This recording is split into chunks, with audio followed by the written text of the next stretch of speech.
Roman slave owner. This video is purely for entertainment and does not infringe on copyrights or laws. The rights to the novel and image belong to the original author. We do not claim ownership. Don't like waiting and want to listen to this fanfic in full now? Subscribe to our Patreon, where you'll find the best fanfics. Chapter 226, City Fall. After hearing what everyone said, the military tribune also looked embarrassed. To be honest, he didn't believe it. We are all Romans. We must not allow pirates to wreak havoc on our territory. They openly raped our women to death and even used it for competitions and bets. I ask you, are you Romans? Are you men? A centurion from the intelligence group said loudly. Hearing this, the Roman soldiers defending the city gate were silent. In fact, they were also indignant about this. If it weren't for the restraint of the superiors, they would have rebelled long ago. Everyone is my brother, my comrade in arms. But if you don't get out of the way,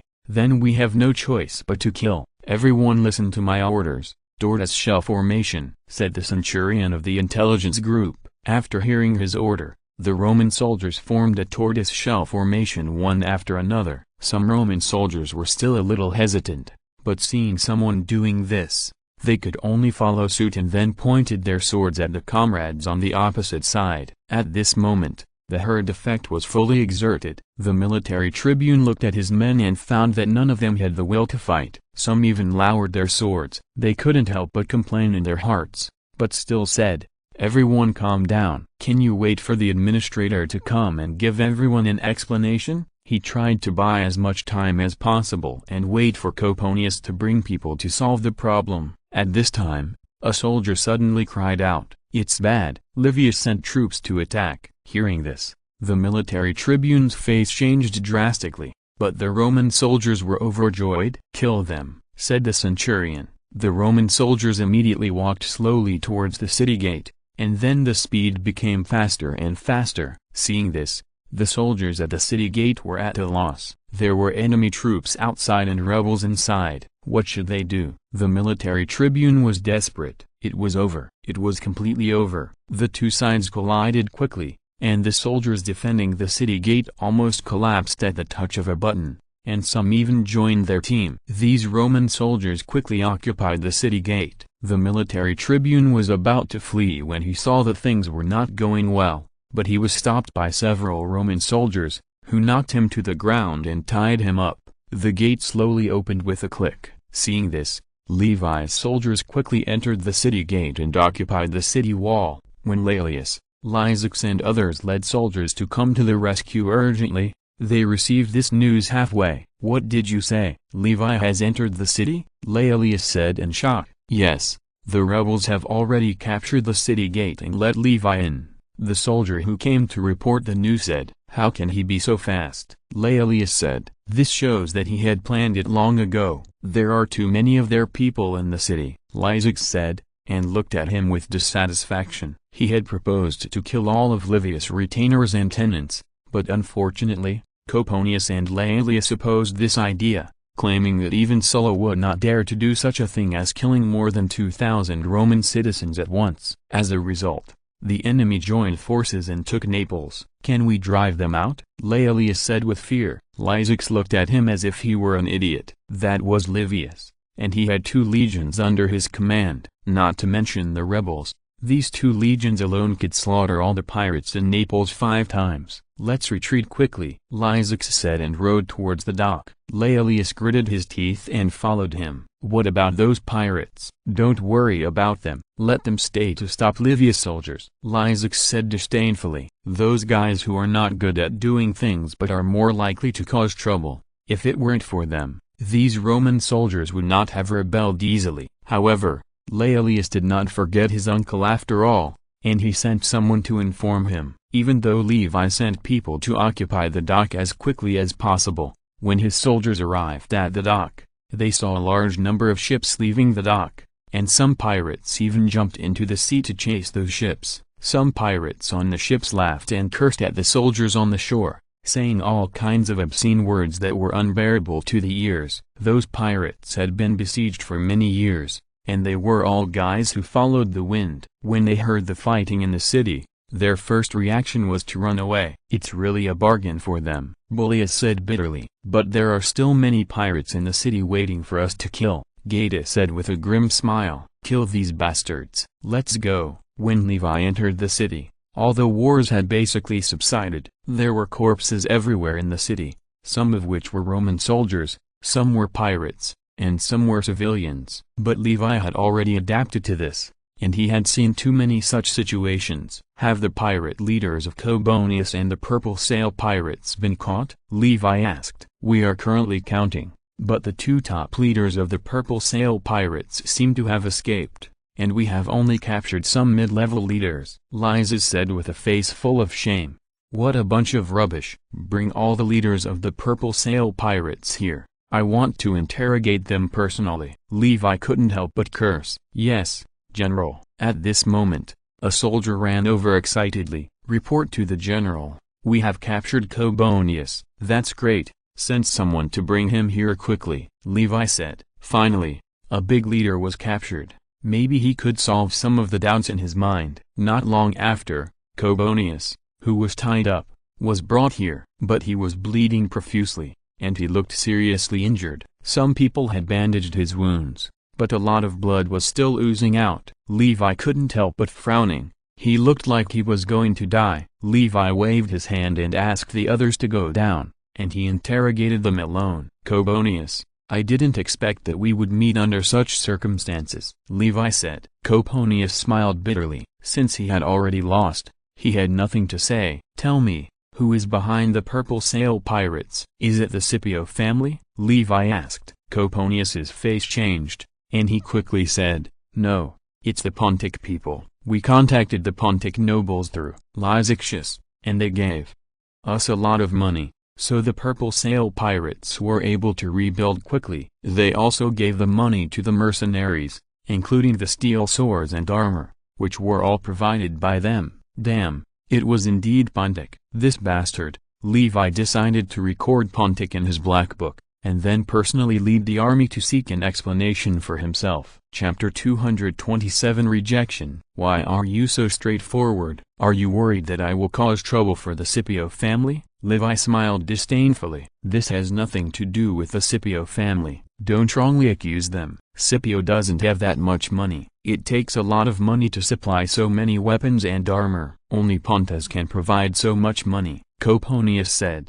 And Lysixius is probably also a Puntian. His identity is very mysterious. We all suspect that he is a Pontian noble in disguise. Levi was silent for a while, and then said, "So that's the case. I believe you." Hearing this, Coponius breathed a sigh of relief. But Levi had a sneer on his face. If he was not sure before, now he was very sure that the Scipio family was definitely involved. It was time to complete the final blow to Nasica.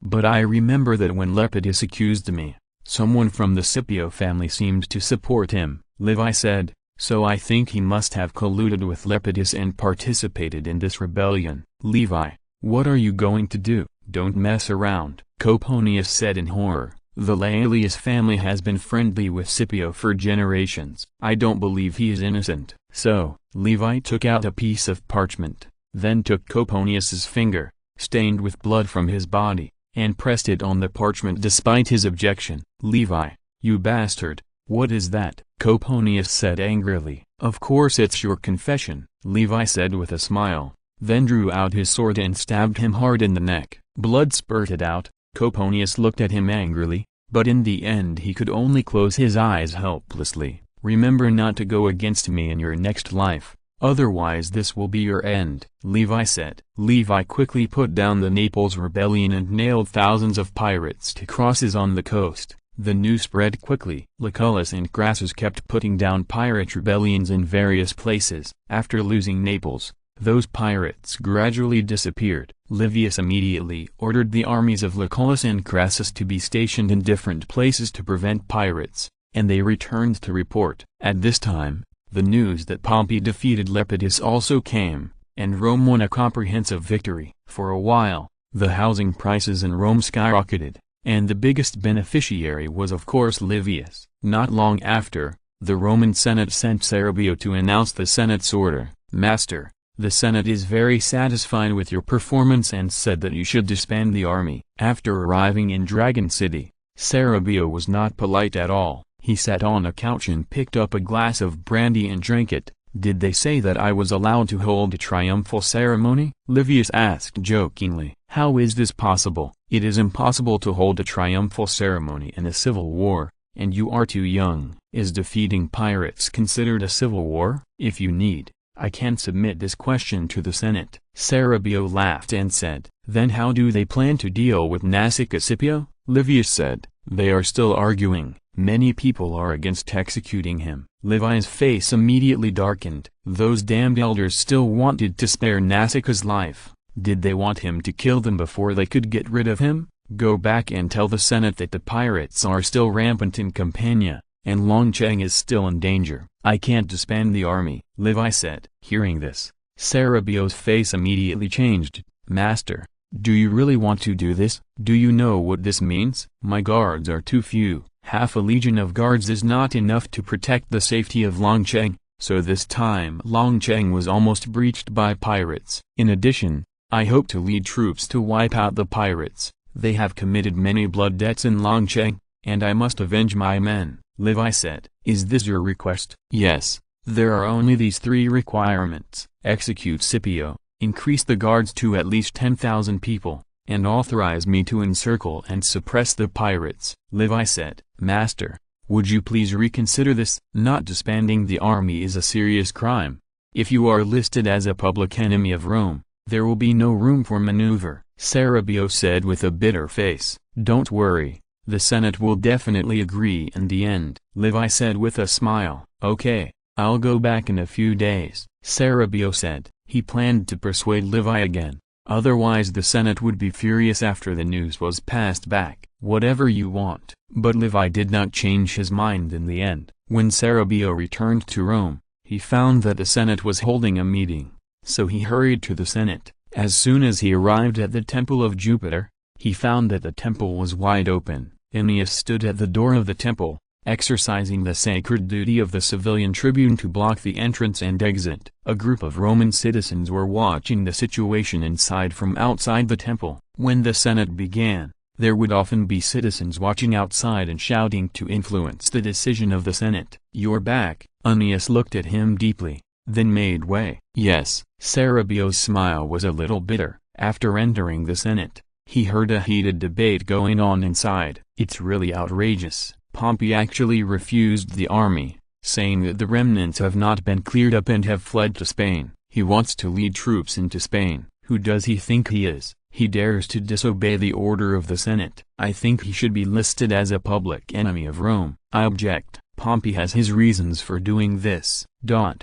Sarabeo smiled bitterly. They really joined forces. No wonder Livy asked him to cooperate with Pompey's forces to pass these bills together. At this time, the consul Cotta, who was presiding over the meeting and was Caesar's uncle, noticed Sarabeo's arrival. "Silence, everyone keep silent. Our special envoy Sarabeo is back. Why don't we listen to his results?" Cotta said loudly. The Senate slowly quieted down, and then everyone looked at Cotta. "Sarabeo, has Levi disbanded the army?" asked a senator. "No, he said that the pirates in Campania have not been eliminated and there are still pirates wreaking havoc. Moreover, the power of Dragon City is too weak to guarantee its own safety. He still insists on his 3 demands," said Sarabeo. Hearing this, the Senate was silent. Pompey refused to disband the army, and Levi also refused the army. What on earth are they going to do? Are they going to rebel? How can they do this? "They are," said a senator angrily,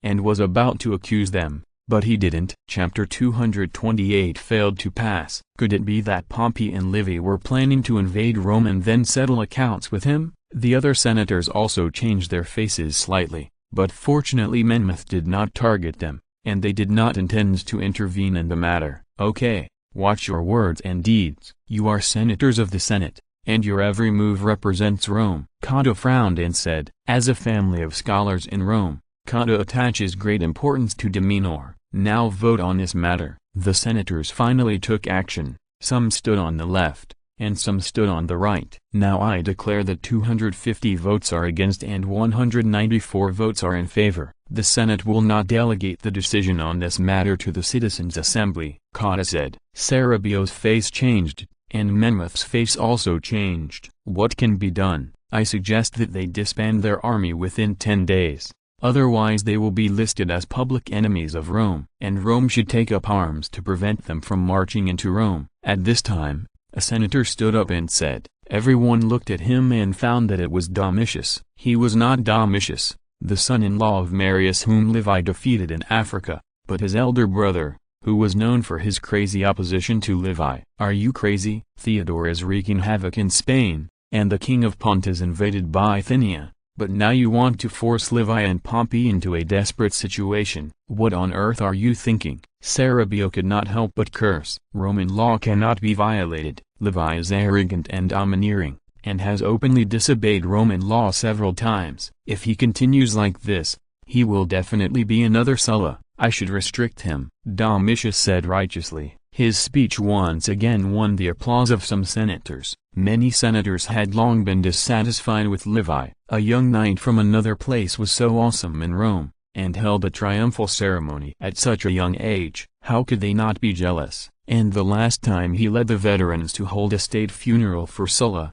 I don't know how many people were stimulated. It can be said that there are many senators who want to suppress Levi. Hold a vote, hold a vote, hold a vote. Some senators shouted loudly, and finally these voices turned into a huge wave in the Senate. Cerebio, Menmouth and others tried their best to oppose, but it seemed to be of no avail. Cotta had a helpless look on his face, and finally he had to agree under the coercion of the senators. 238 people support, 206 oppose. The Senate requires Livy and Pompey to disband their army within 10 days, otherwise they will be declared public enemies of Rome. In addition, Rome should form an army to defend Rome to prevent Livy and Pompey from marching into Rome. Cotta's voice echoed in the temple. Some senators cheered, but some senators looked dry. A war has just ended, and the second war is about to start. What is going on? Aeneas did not veto the Senate's bill in the end, because he had no veto power during wartime. The meeting lasted until dark. The elders left the Senate with different expressions. They felt a strong sense of danger. Cerebio stopped Menmouth. Senior Menmouth, I wonder if you are interested in coming to my house for a visit, Cerebio said with a serious face. Looking at the large number of Levi elders behind Cerebio, Menmouth smiled and said, of course I am interested. I have admired Senator Cerebio for a long time. The two groups of elders finally joined together and planned this matter wholeheartedly. Shocked, the Roman civil war will break out again. The Senate gave Livy and Pompey 10 days to disband their armies, otherwise they would be declared public enemies of Rome. The Roman Senate announced the conscription of male citizens aged 17 to 45 to form an army. All men need to gather in the forum within 3 days. The Roman twins have no way out. They are likely to march into Rome and carry out a massacre again. An interview with a senator who is willing to reveal his name. They are just good young men who made a small mistake. The Romans should forgive and support them, said Senator Menmouth. They will never carry out a massacre. I firmly believe in Livy's character. An interview with Senator Cerebio. Just in the early morning of the next day, the citizens of Rome were frightened by the content of the Roman daily. The front page was almost full of content about war and massacre, and the newspaper analyzed the strength of both sides very objectively, believing that the Roman side had a higher chance of winning, because Rome is now a large city with a population of more than 800,000, and there are nearly 200,000 male citizens alone. The Senate can easily recruit 100,000 troops in Rome. Of course, this is under the condition of sufficient weapons supply. After reading today's Roman daily, I don't know how many Roman citizens cried from the bottom of their hearts. In less than 10 years, Rome has already had 2 massacres and a civil war. What happened to Rome? But life must go on, and some Roman citizens have to prepare to participate in the battle. The whole of Rome is shrouded in a strong atmosphere of war. In a hall in Longche, after listening to a woman's cry, Levi said to her, I am deeply saddened by the death of your husband. I will bear all the expenses of raising your son and daughter until they are adults. If they are willing, I will arrange jobs for them. If you have any difficulties, You can come to me at any time. You are really a respectable person. May the true God bless you, great prophet, the woman said. Levi sighed. She was the wife of one of his dependents, retainers. She was killed by the enemy in the last raid, which caused her family to fall into trouble, so she came to him for help. As their protector, Levi would naturally take on his own obligations and help them through the difficulties. In fact, Levi has been doing this kind of thing these days. On the surface, it seems that protecting people is very glorious. But there are actually many obligations and expenses. After meeting with the families of several dead dependents, Levi found Morris standing outside, so Levi let him in. Because of the Battle of Naples, the intelligence team has made a lot of contributions. Morris can be regarded as expiating his crimes with merits, but even so, he was still demoted to deputy team leader, the same level as Machiavelli in Rome. Master, news from Rome. Morris handed a small note to Levi. After seeing this small note, Levi's face immediately became ugly. Morris looked at him with worry. What should he do? I never expected that they would rather face the danger of a full-scale civil war than reject me. Levi sighed. Why is it always so difficult for him to do something? Pompey could do it back then. Why does he always fail here? Is it possible that he and the gods here are incompatible? Cough. Cough. Think about it. This possibility is still very high. What should we do? Morris asked. Of course. A hint of ruthlessness flashed in Levi's eyes. Chapter 229 Key Figures. At this time, there was a commotion outside, and Lucullus rushed in. Seeing Lucullus's unfriendly expression, Livius waved his hand to let the soldiers who followed him retreat, and then asked, "What's the matter? I heard that you refused to disband the army and asked to encircle and suppress the pirates?" Lucullus asked. "Yes. I can't disband the army until the pirates are completely suppressed. And the invading pirates have all escaped, and they must invade Rome to pay the price." Livius said calmly, "Even if we want to suppress the pirates, we can't do this. We should abide by Roman laws. We should let the Senate and the citizens' assembly decide who will suppress the pirates." Lucullus said, "Ha ha ha, ha ha ha." Hearing this, Levi could not help but burst into laughter, and then said loudly,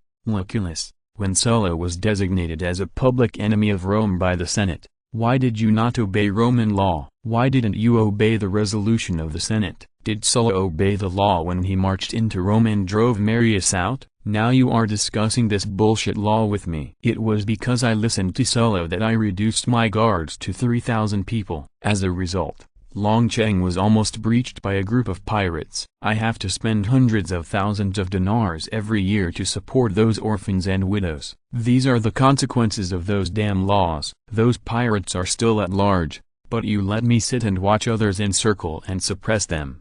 I tell you, this is impossible. I will definitely participate in the encirclement and suppression of pirates this time." Lucullus was a little surprised to see Levi, who was a little out of control. It was the first time he saw Levi like this. No matter how big the difficulties were, Levi would at most show some anger. "Will you disband the army after 10 days? No. Then what are you going to do? March into Rome?" Hearing this, Lucullus felt dizzy. Why did he have to march into Rome again? "You can't do this. You will plunge Rome into civil war again," Lucullus said angrily. "All this was forced by the Senate. Don't put all the blame on me." Livius said, "As long as you disband the army, all this will pass." "That's impossible." Seeing Livius's extremely firm eyes, Lucullus knew that he would never change his mind. "Is there no other way?" Lucullus asked. Hearing this, Livius' heart moved. "In fact, there is another person who can change all this." "Who?" "Crassus. Where is he?" "The Senate can naturally overturn its own resolution. As long as they unite with Crassus, they can reach more than half of the Senate." Lucullus quickly understood Levi's idea. He thought for a moment and said, "He went back to Rome 2 days ago. This cunning guy." Levi couldn't help but laugh and scold. No need to ask. He must have received some news. So he even quit his deputy general and planned to remain neutral. "But is there such a good thing in the world? Do you need me to help you convince him?" Lucullus asked. "Are you going to help me?" Levi looked at him with some surprise. "Yes, you, Pompey and Crassus are all generals of Sulla's faction. I hope we can remain united," Lucullus said sincerely. Levi smiled. There is no such naive person in politics. Lucullus is probably trying to show goodwill. No matter what he thinks, this is always a good thing. Well, please, alas, there is going to be a war again. What is going on? After returning to Rome, even Crassus couldn't help feeling sad when he saw the war atmosphere in Rome. Once upon a time, the great Rome became like this, and it was on the verge of civil war at any time. Father, I heard that many senators gave speeches in the square, calling on citizens to support Livius, and some called on citizens to oppose them, and they even quarreled. At this time, his son Publius Crassus said, "This is a handsome little boy who looks only about 10 years old." "I know," Crassus said. "Then what should we do?" Publius asked. "Don't worry about them, just take care of our own business." Crassus patted his head and said, "It's better for us not to interfere in this matter." Publius looked at him in confusion, and Crassus sighed. "This matter is too dangerous, and if it goes wrong, he might die and his family will be destroyed. He'd better stay neutral." Although many people think that Rome has a high chance of winning, he doesn't think so. Livius and Pompey are not easy to deal with. If Rome underestimates them, it will suffer a great loss. By the way, have the housing prices dropped again recently? Crassus said. "Yes, it has dropped a little more." Publius said, "We should buy some." "I heard that Levi bought a lot of real estate at a low price a few days ago. It was a huge profit." "I am not as good as him in fighting, so how can I be worse than him in making money?" Crassus said, "No one knows how much money Levi makes in a year, but people know that it will never be less than 20 million dinars. This is a crazy number, almost equivalent to Crassus's entire family property." Crassus felt that he needed to work harder. At this time, a slave came over. "Master, Senator Cerebio wants to see you." "I didn't expect him to come so soon. Let him in." Crassus said. "Father, do you need me to step aside?" Publius said. "No, just watch from the side." Crassus said. Not long after, Cerebio walked in with a big laugh. "Ha ha ha, respected Senator Crassus, you look really good today. Did you make a fortune again?" "Compared with Levi, my money is just a pitiful little money," Crassus said very modestly, and then the two hugged each other tightly. "This is Publius, isn't he? He is really becoming more and more like a man." Cerebio glanced at Publius and said, "Hello, Elder Cerebio." Publius said very politely, "What are you doing here? You know I am very busy." Crassus said, "Why did you come back from Dragon City privately?" Cerebio asked. "I don't want to get involved in your affairs." "Just don't involve me in your quarrels." Crassus said, "Do you think you have the ability to remain neutral?" Cerebio said disdainfully, "Of course, I believe I have the ability." Crassus said, "General Levi hopes that you can mobilize your power and support him in the Senate." Cerebio said, "That's impossible." "I said I won't get involved in your fight." Crassus shook his head and said, "If you are listening to this novel on a channel other than Fanfic World,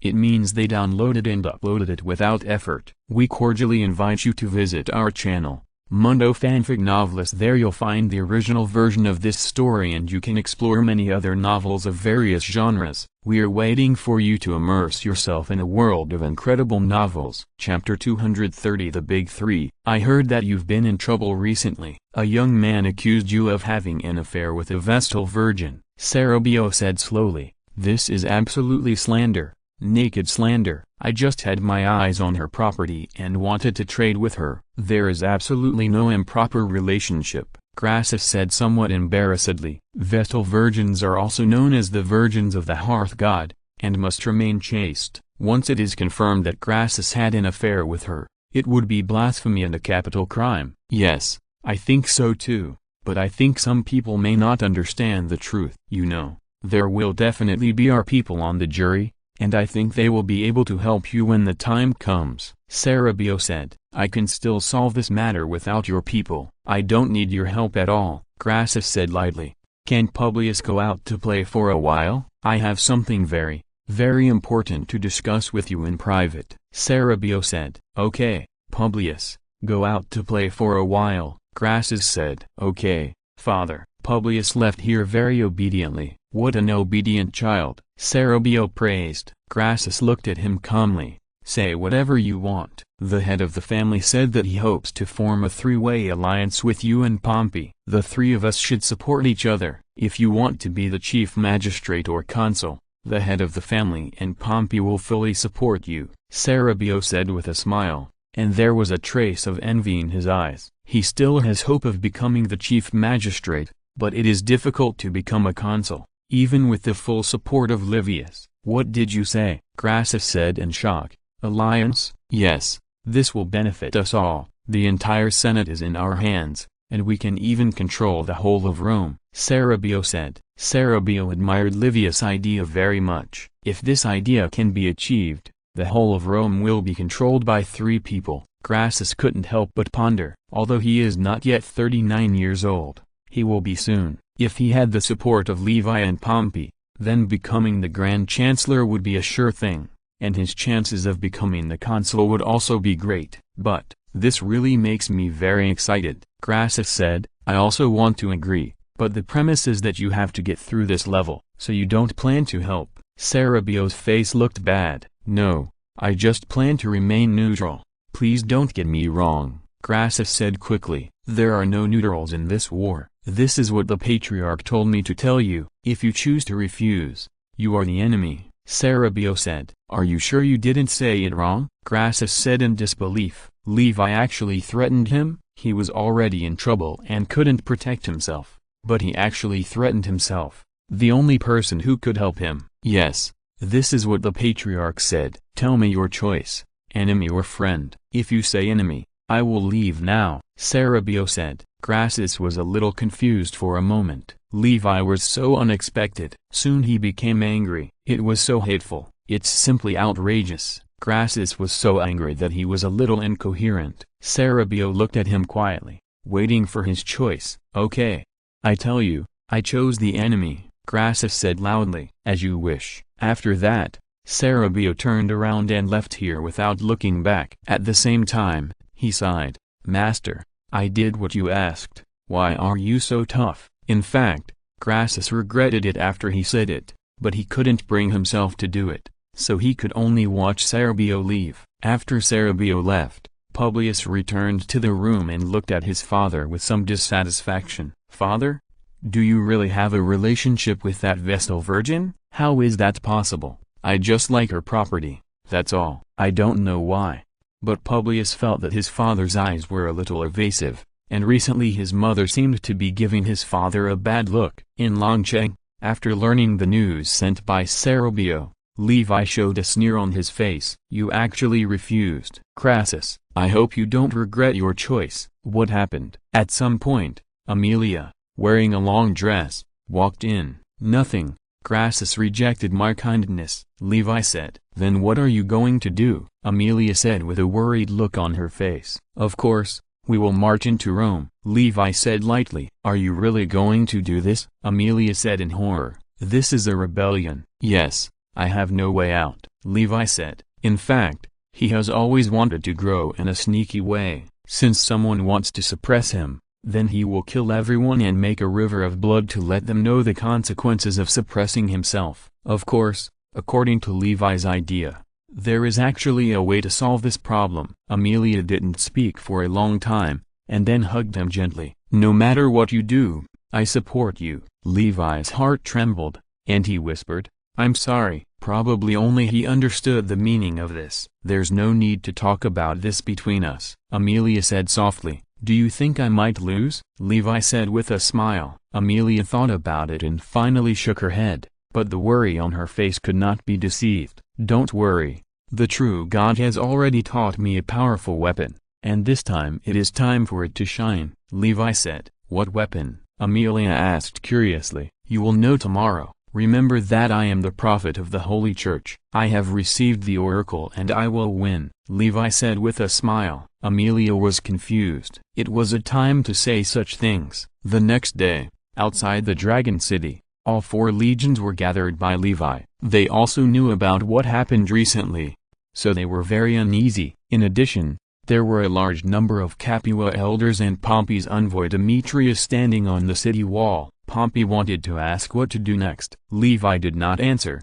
but pulled him to the city wall. The elders whispered, and they were not optimistic about Levi. At this point, Levi's best outcome might be to disband the army and then be politically hunted by some Romans. Levi stood on the city wall and watched them quietly. He saw their fear and their anxiety, but he believed that after today they would never be anxious again. Chapter 231 Miracle. My great Roman citizens, I believe you have understood what has happened recently. Pirates are still rampant in Campania, but the Roman Senate asked Pompey and I to disband the army. If we don't disband, we will be declared public enemies of Rome. Levi said loudly, but the true God told me that I can't do this. The true God told me that I should go to destroy the pirates and go to the east, where there are enemies that need me to conquer, so the army must not be disbanded. Hearing this, the soldiers were in a commotion. They didn't expect Levi to speak in the name of the gods. Aemilia, Julia, Cybele and others looked at him with concern. Is this going to openly turn against the Senate? Some senators sneered. Do you think they will believe your words? I know some people don't believe it because I don't have the oracle of Delphi, but I tell you that I have the oracle of the true God, because the true God has given me the strongest power in the world. Do you see the tower in front of you? Levi pointed to the tower about 200 meters to his left. Some soldiers nodded. The tower was made entirely of stone and was extremely solid. Let me show you the power of the true God now, Levi said loudly. After that, Levi made a cross on his chest, pretending to pray. The soldiers and elders looked at all this curiously. They wanted to see how Levi would show the power of the true God. But after dozens of seconds, there was still no movement. Just when the army was quietly commotioning, an explosion more terrible than thunder came from the tower. The entire tower was completely blown up. The entire city wall was shaking. A large number of stones flew in all directions, and thick black smoke went straight up to the sky. The soldiers felt that their eardrums were almost broken, and they looked at all this with horror. Some people were even scared and fell to the ground. What kind of power was this? It was so terrible. At this time, there was no tower, let alone the tower. Even the surrounding walls of more than 10 meters were all blown down. For this explosion, Levi prepared 2 tons of black gunpowder. What's going on? Tullius said with fear. I don't know. Is this the power of the gods? It's so terrible. Even the tower can be blown to pieces, let alone people. Not to mention them, even Geta, Belial, Demetrius, Aemilia and others were terrified. What kind of terrible power is this? It's simply unbelievable. Look at that tower again. Levi pointed to the tower on the right. Not long after, another earth-shattering explosion sounded. Thick black smoke went straight into the sky, and the entire tower collapsed along with the more than 10-meter-long city wall. Although they had seen it once, the soldiers and elders were still stunned to watch it all. All this was simply too terrible. Even the tower and the city wall were so vulnerable, let alone people. Is this the power of the true God? As long as this kind of divine power is used a few times, I am afraid that even the most powerful army will collapse. This is the power given to me by the true God. This is the most powerful power in the world. There is absolutely no more powerful power than this. Levi roared loudly, as if he wanted to roar out all the depression during this period. The true God is great. Someone shouted loudly, the true God is great. The true God is great. More and more believers of the Holy Church shouted. They saw such a miracle for the first time, which made them full of confidence in the Holy Church. Their Holy Church is the strongest. Even soldiers who are not believers of the Holy Church were infected by the miracle and were full of awe for the true God. Levi was very satisfied. He stretched out his hands and pressed lightly, and the whole army immediately fell silent. This is not my intention. This is the will of the true God. Now are you willing to march to Rome with me? Levi said loudly. Yes, yes, march into Rome, march into Rome. At this time, the soldiers said one after another, and their eyes were no longer hesitant, but with some fanaticism. With such boundless power, how could Rome be their opponent? In the name of the true God, Levi said. In the name of the true God, in the name of the true God, in the name of the true God. The soldiers said one after another. After Levi left, the atmosphere of the army became more and more fanatical. At this time, many people came back to their senses from the shock of the explosion. They wanted to visit the destroyed city walls, but unfortunately they were stopped. Some people had already moved the destroyed rubble to the inner city. Some believers of the Holy Church prayed, and other soldiers asked how to join the Holy Church. This made the believers very proud, and they introduced to them how to join the church. After returning to the inner city, Plautus, Amelia and others looked at Levi with awe. No matter how much they believed in the true God before, they were not devout enough. But what happened today overturned their cognition. Levi laughed. "What's wrong? Don't you recognize me?" "No, it's just what's going on?" Gita asked. "This is the power given to us by the true God. When we encounter an enemy that we can't fight, we can use this power to defeat the enemy. Our Holy Church is invincible," Levi said with a serious face. If some people thought that Levi was bragging before, then today almost everyone believed him. Who else can have such a terrible power except God? Go down and prepare. Tomorrow we will hold a grand sacrifice to thank the true God for his blessing. The day after tomorrow we will march into Rome. Demetrius, you stay. Levi said. "As you command, great prophet, as you command, great prophet, as you command, great prophet."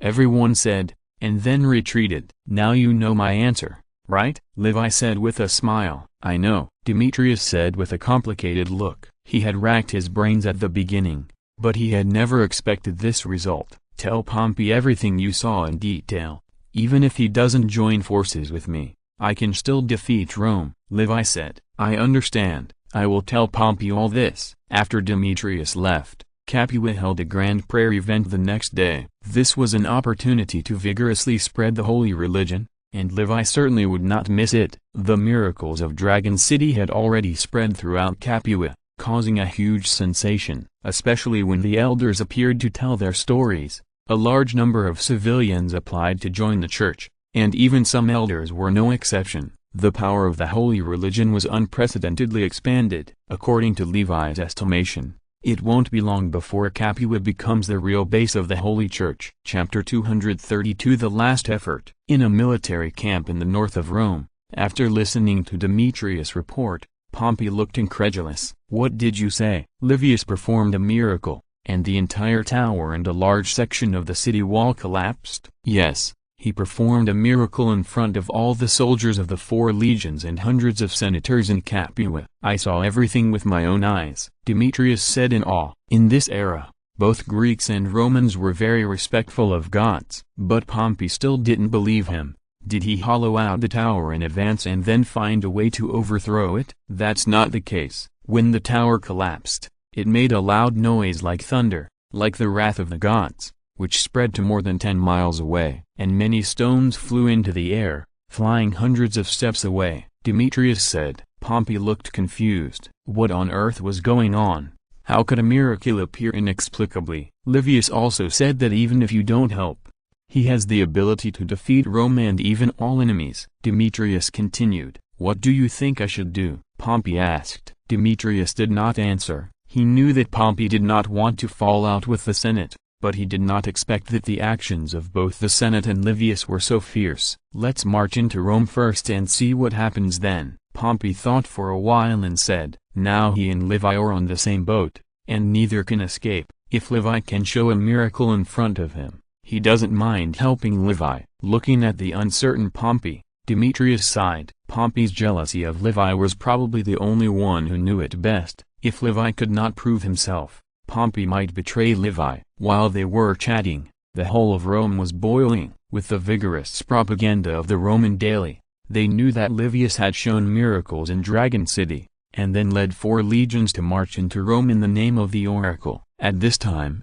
many people noticed that Livius was also a prophet of the Holy Church. Although this religion did not have much influence in Rome, some elders were extremely excited. They strongly demanded that Livius be declared an enemy of the state immediately, but they failed due to the desperate opposition of Cerebio and others. In Crassus's villa, Lucullus was persuading Crassus. Crassus, I think you should support Livius. Now the country is in war again. As long as you change your mind, you can completely eliminate this war. Lucullus said. He had persuaded Crassus for several days, but Crassus never gave in. After hearing the news that Livius was marching into Rome, he became even tougher. Crassus felt that Livius was becoming more and more like a fool. Did he think he was Sulla? Even Sulla recruited more than a dozen legions before he dared to march into Rome. As for the miracle, how could it be possible? It was just a lie. It's impossible. You don't know how arrogant Serbio was at that time. He actually threatened me, Crassus said angrily. It's just a little grievance. It's nothing compared to the loss suffered by the people, Lucullus advised earnestly. It's too late now.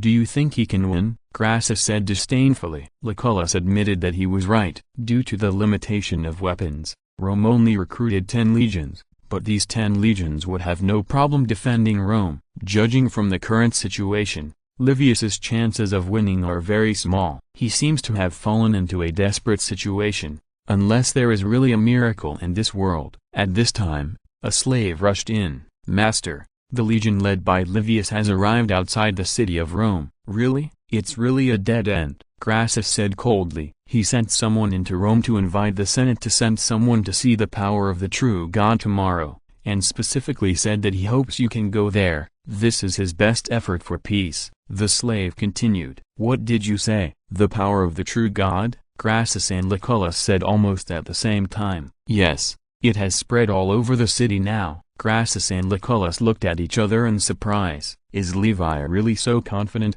This matter spread quickly. Levi stated that the true God will show miracles outside the city. If Rome refuses, then the true God will destroy the city of Rome. Many people scoffed at this. Rome is protected by Jupiter and other gods. How can the true God destroy Rome easily? However, Amidst still convened a Senate meeting and called on the Senate to send a delegation to witness the power of the true God. At the insistence of Serbio and others, the Senate finally decided to send a delegation of 10 people. Today, the sky in Rome is full of dark clouds, and Levi's face is as gloomy as the sky. If possible, he really didn't want to take this step, because it would probably follow in Caesar's footsteps, so he decided to make one last effort for peace. Lysis and others looked at Levi with admiration, because today Levi's family performed miracles again. Since the last miracle, almost everyone who saw it has become a fanatical believer of the Holy Church, and Lysis is no exception. Report to the general. General Pompey is here. At this time, a personal soldier walked in and said, "Please come in quickly," Levi said. Soon Pompey came in with some guards. Pompey's face was a little haggard, and it seemed that he had not had a good time during this period. "Levi, are you really going to perform a miracle today?" Pompey asked. "Yes, if the Senate resists the oracle, then the true God will destroy Rome," Levi said with a serious face. "Or is it the same as that day?" "Yes, enough to destroy everything." Pompey still found it difficult to believe Levi's words. Some miracles did happen in Rome, but those miracles were mostly visions, not some kind of violence that destroyed the world. But seeing Levi so persistent, he was willing to wait and see. The two chatted for a short while. Another guard came to report. "Report to the general. The Senate delegation is here to see you." "Let's go out and greet them," Livius said. Pompey nodded, and then left the camp with Livius. Soon they found that Serbio, Crassus, Domitius and 10 other senators were standing outside the camp gate. This disappointed Livius. With only such a small number of people, the influence of the miracle would be greatly reduced. If more than 100 senators could come, the Holy Church would probably conquer the entire Senate. Crassus looked at Livius with a little disdain. He had admired Livius very much and thought he was a great man. But now it seemed that he was just a person who pretended to be a god. "Livius, I advise you to admit your mistake to the Senate and disband the army quickly, otherwise, messing with the oracle is a capital crime," Domitius said hypocritically. Chapter 233 The Final Effort, Part 2 Levi looked at him coldly, and he was really worthy of death. If he really admitted his mistake, it would prove that he was forging the oracle. With his current status, he would not die, but at least he would be exiled. In Rome, the power of the oracle was almost equivalent to the law. A few years later, the Egyptian king Ptolemy was driven out of Egypt by his own people, so he asked Rome for help, hoping that Rome could help him restore the throne. In order to suppress Pompey, the Senate invited the Delphi oracle from Greece, saying that force could not be used to help the Egyptian king restore his country. Later, A Roman governor violated this rule and was finally exiled by the Senate. No one can point fingers at the Holy Church, otherwise it would be blasphemy, Levi said. Hearing this, Dumagus was choked. Although the mainstream religion of Rome did not include the Holy Church, he did not want to entangle with Levi in this regard. I wonder when the general plans to show his miracles? Dumagus asked. Anytime, Levi said. Then wait and see, Dumagus said. Sarabio and the others looked at Levi with a worried look on their faces. They must not let him down. This was not only related to Levi's life and death, but also to their lives and deaths. Everyone follow me, Levi said. So the elders followed them into the barracks. The soldiers in the barracks made way and looked at Levi with admiration, because they were lucky enough to see a miracle again. Do you see that pile of stones? Levi pointed to a huge pile of stones not far from the arrow tower. It was made up of dozens of 100 boulders. There were at least 20 oxen tied to the pile of stones. The oxen flicked their tails and occasionally mooed. I saw it, Dumagus said. You can go check and see if it's a real stone, Levi said. Some elders looked at each other, then stepped forward to check and found that it was indeed the real boulders. It's just that they were piled together and it was unclear what was underneath. Everyone retreat 150 Roman steps, otherwise you will die under the power of the true God. Don't blame me for not reminding you, Levi said. The elder stepped back and waited to see Levi's joke. What oracle? He's a liar in my opinion, Dumagus said. That's right, I think he should be exiled for blasphemy. He established his own religion and called himself a prophet. He's so arrogant.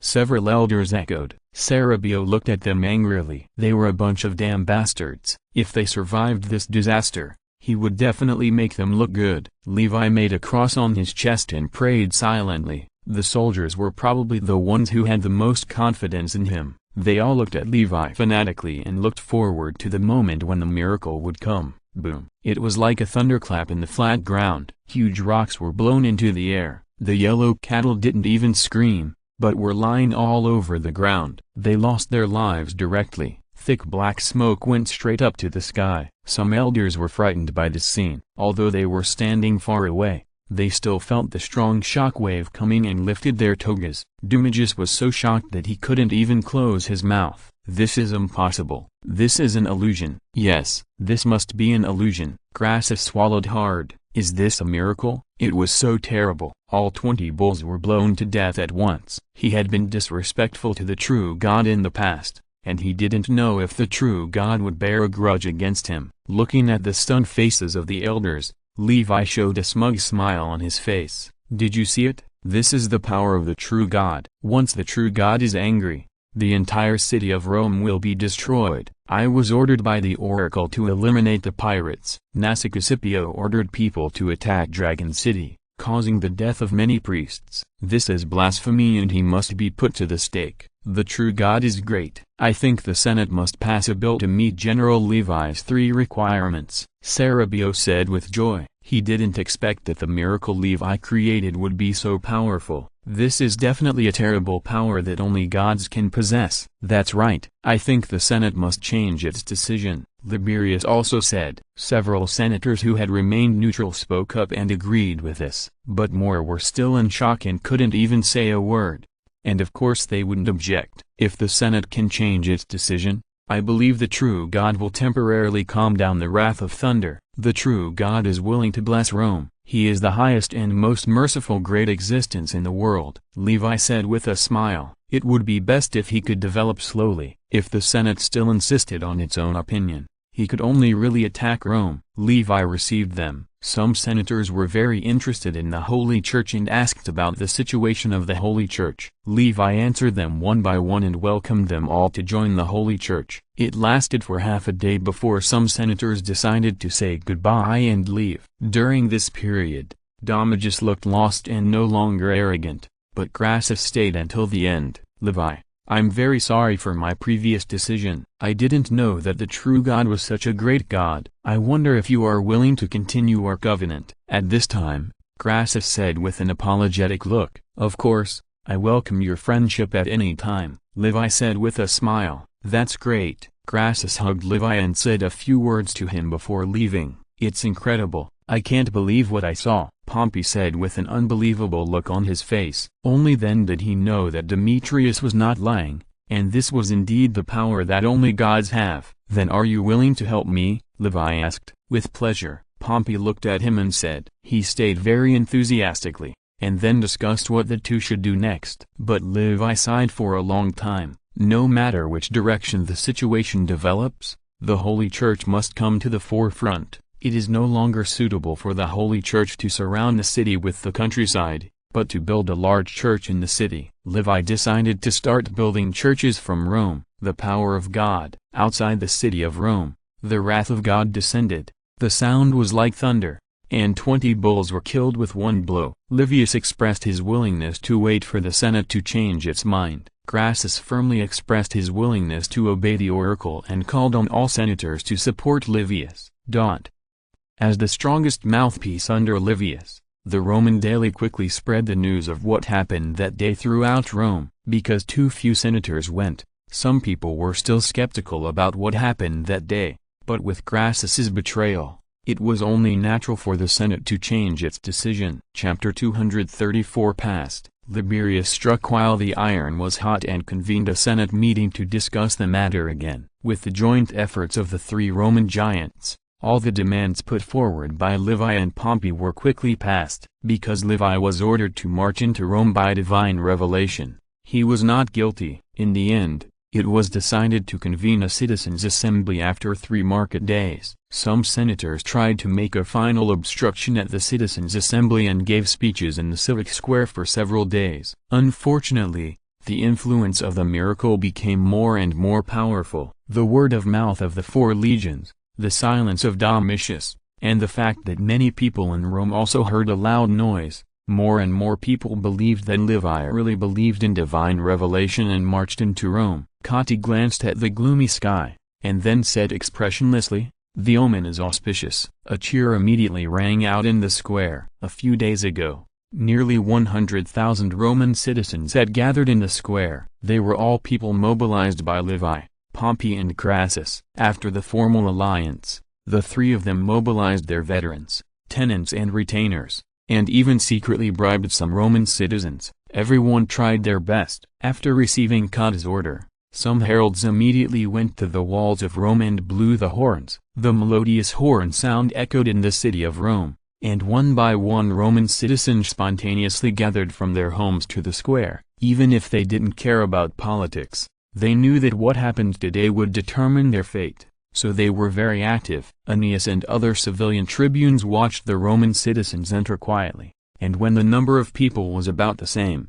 they closed the entrance. At this time, the square had become crowded with people, and the number of people might be close to 200,000. The rostrum was in the center of the square. The citizens' assembly was usually presided over by the consul. Cotta spoke out the agenda of this assembly. Due to the distance, Aeneas didn't hear it clearly. Outside the city of Rome, Levi was a little anxious and quietly waited for the news of the citizens' assembly. At this moment, Lysis came over with a look of surprise, and shouted from a distance, "Master, it's passed." "It's passed." "Passed?" Levi was overjoyed. 28 constituencies support, 7 constituencies oppose, and our proposal has been passed. Lysis handed a small note to Levi. "This is really great. Inform everyone. I will have a wine party to celebrate, and I will treat all the soldiers to 3 days of food and drink." Levi didn't know how to express his excitement, so he thought of Sulla's very tacky method. "Yes,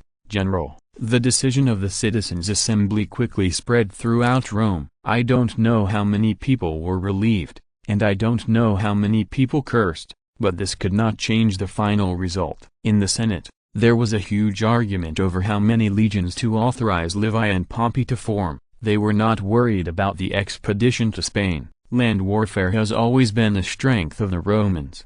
Even if Sertorius beat Metellus miserably, they believed that they would be able to defeat Sertorius. The most controversial issue is the suppression of pirates. Pirates are all over the Mediterranean, and their area is so large that it is hard to imagine. Moreover, the mobility of pirates is very large. If you suppress them in one area, the pirates will easily flee to another area and come back after you finish the suppression. In view of the vast area of the Mediterranean, I think at least 12 legions should be drawn, and Levi should be given command of all the navies of the allied countries. All the soldiers and civilians of allied countries within 50 Roman miles of the coast should obey the dispatch of General Levi. Only in this way can the pirates be suppressed. When Cerbio's words were just put forward in the Senate, a stone stirred up 1,000 waves. 12 legions of troops? This force is really too powerful. It is estimated that only Sulla commanded such a large force during the Civil War and the war with Hannibal. Moreover, all the soldiers and civilians of allied countries within 50 Roman miles of the coast must obey his command. This power is probably comparable to that of a dictator. Oppose. I strongly oppose. This power is too great. I don't think Levi should be given such a powerful power. And we have to give Pompey 4 legions, which adds up to 16 legions. With Metellus' army, Rome simply cannot maintain such a large army for a long time. Another consul, Octavian, said hurriedly, "These days, Octavian has been opposing Levi's resolutions." When Domitius was depressed, many senators who opposed Levi united around him. Cerbio looked at him contemptuously. "What's the point of your opposition? You have no say in this matter." "I suggest that this matter be voted on," Crassus said lightly. Not long after, the result came out. The Senate passed the resolution with an absolute advantage. Seeing this, some senators shouted angrily, "Ah, ah!" A groan that made people feel hot all over came out from the room, and after a long time, a high-pitched cry came out. Claudia hugged Levi tightly with a satisfied smile on her face. "Levi, you are awesome this time. I didn't expect you to command 12 legions. I was a little careless this time. I didn't expect the Senate to have such a big backlash," Levi said. He just cooperated with Pompey based on historical memory, but he almost became a public enemy. Fortunately, he showed his miracles in time and won over Crassus to stabilize the situation. "Did you really receive the oracle?" Claudia asked curiously. This matter is definitely a hot topic in Rome recently. From the Senate to the common people, everyone in Rome is arguing about it. Claudia really wants to hear what Levi, the first person involved, has to say. "Of course," Levi said. "What does the true God's voice sound like?" "Very majestic, like a kind father." "Have you seen what he looks like?" "No." Seeing that Claudia had the desire to ask endless questions, Levi quickly used the diversion method. "You said you had something urgent to ask me. What is it? How many people can you bring with you this time?" Claudia said a little embarrassedly, "My 2 brothers want to encircle and suppress pirates, and it would be better if my brother-in-law Lucullus was also with them." Levi couldn't help but frown. The Claudius brothers were not easy to deal with. If they were not satisfied, they would retaliate. Lucullus took the 2 of them with him when he went on an expedition to Pontus. As a result, Publius thought that Lucullus did not use him, and directly spread rumors that were not conducive to Lucullus in the military camp, causing a large number of soldiers to disobey Lucullus' command. "You know, Lucullus is his brother-in-law, but Publius stabbed him without hesitation, which shows his ruthlessness." "Is there any difficulty?" Claudia asked. Chapter 235 Aetius: "No, I'm thinking about how to arrange them. You know they are not senators. I can't let them serve as lieutenants." "How about this? I let Lucullus serve as lieutenant. Let them follow Lucullus. They are all relatives, and they can take care of each other." Levi said. "You are so nice," Claudia said, and then offered a hot kiss. He threw the explosive pack to Lucullus calmly, which made Claudia very satisfied. So Claudia was more enthusiastic next, and the posture that he had been begging for was also unlocked. Leaving the house under his slaves, Levi returned to the villa in Rome, but learned that someone was waiting for him at home. This gave Levi a headache, since he was allowed to select 16 senators as lieutenants. His door was almost trampled by the dignitaries of Rome. Some people wanted to be lieutenants, and some wanted to put their offspring into the army for experience and get some qualifications. Levi finally understood what it meant to be in the rivers and lakes, and you can't help yourself. "Who is coming?" Levi asked. "Consul Cotta and his sister, Lady Aurelia, and a young man," a soldier said. Levi nodded and walked into his villa. When he came to the living room, 3 figures came into his sight. "Hello, respected consul, Lady Aurelia." "Hey, You are Caesar, Levi said with some surprise. He remembered that Caesar went to Greece for refuge, but thinking about it, he should have come back after Sulla's death. Caesar couldn't help rolling his eyes. He still remembered this vampire who had made a lot of money from him. Hello, respected General Levi, Codus said with a smile. Last time he competed for the position of consul, Levi made great efforts. Coda has always remembered this favor in his heart. Moreover, Levi has promised to help his brother compete for the position of consul. Now Levi and the Coda family have established an inseparable alliance. It is precisely because of this that he is willing to cooperate with Levi with all his strength. After the two sides sat down and exchanged greetings, it didn't take long for Aurelia to talk about her purpose. I'm sorry to bother you. You know my son is the same age as you, but he has accomplished nothing. I hope to let him participate in this expedition this time. I wonder if it's possible, Aurelia said. Caesar turned his head to one side. He really had nothing to say about this. He was the same age as Levi, but his achievements were far from each other. Not to mention Levi, he couldn't even compare to Pompey. No problem, but I don't know how much Caesar knows about military affairs, Levi said quickly. Caesar was indeed a military genius. Although Pompey had held 3 triumphal ceremonies, the enemies he defeated were not necessarily as many as Caesar's enemies, nor were they necessarily as strong as Caesar's enemies. But now Caesar has not been trained in the army, so he can only be regarded as a rough diamond. Don't worry about this. Caesar has been familiar with various military books and war records since he was a child, and he is very interested in military affairs. It's more than enough for him to be a centurion, Coda said. Levi thought for a while, then said, well, I'll give him 2 choices. Either he can be a centurion in my personal guard, or he can be my adjutant. What do you think? Let him be your adjutant. That's good. Aurelia was ecstatic. An adjutant is a real confidant. If Caesar became Levi's adjutant, it means that Levi regarded Caesar as his real person. She never thought that Levi valued Caesar so much. Lysis, who was not far away, was shocked and then looked horrified. How could someone come to snatch his adjutant? How could this be possible? Thinking of this, his eyes on Caesar also changed. No, he must find a way to get rid of this guy. I think the adjutant is good too, Coda said with a smile. Caesar, what do you think? Levi looked at Caesar. Then, be an adjutant. Caesar thought for a while and said, although he did not have a good impression of Levi, but he knew that this was a golden opportunity. If he boarded Levi's ship, it would be a great help to his career. Do a good job in the future. I have high hopes for you. Levi patted Caesar's shoulder gently, and then said meaningfully. After returning home, Aurelia and others found a guest talking to Cornelia. Aetius, when did you come? Aurelia said very enthusiastically. Aetius was her neighbor and moved here shortly after Sulla occupied Rome. He was about the same age as Caesar. It was said that he inherited a considerable inheritance from his relatives, and then used the inheritance to do business and finally made a lot of money. During the most difficult years of Aurelia's family, Aetius provided them with great help, so Aurelia had a very good impression of him. Not long after I came, I heard from Cornelia that you wanted to participate in the encirclement and suppression of pirates. Aetius said, yes, Levi has agreed that Caesar will be his adjutant. Aurelia said excitedly, that's great. Aetius looked at Caesar with envy. Being the adjutant of Livius was a position that many people were fighting for. What about you?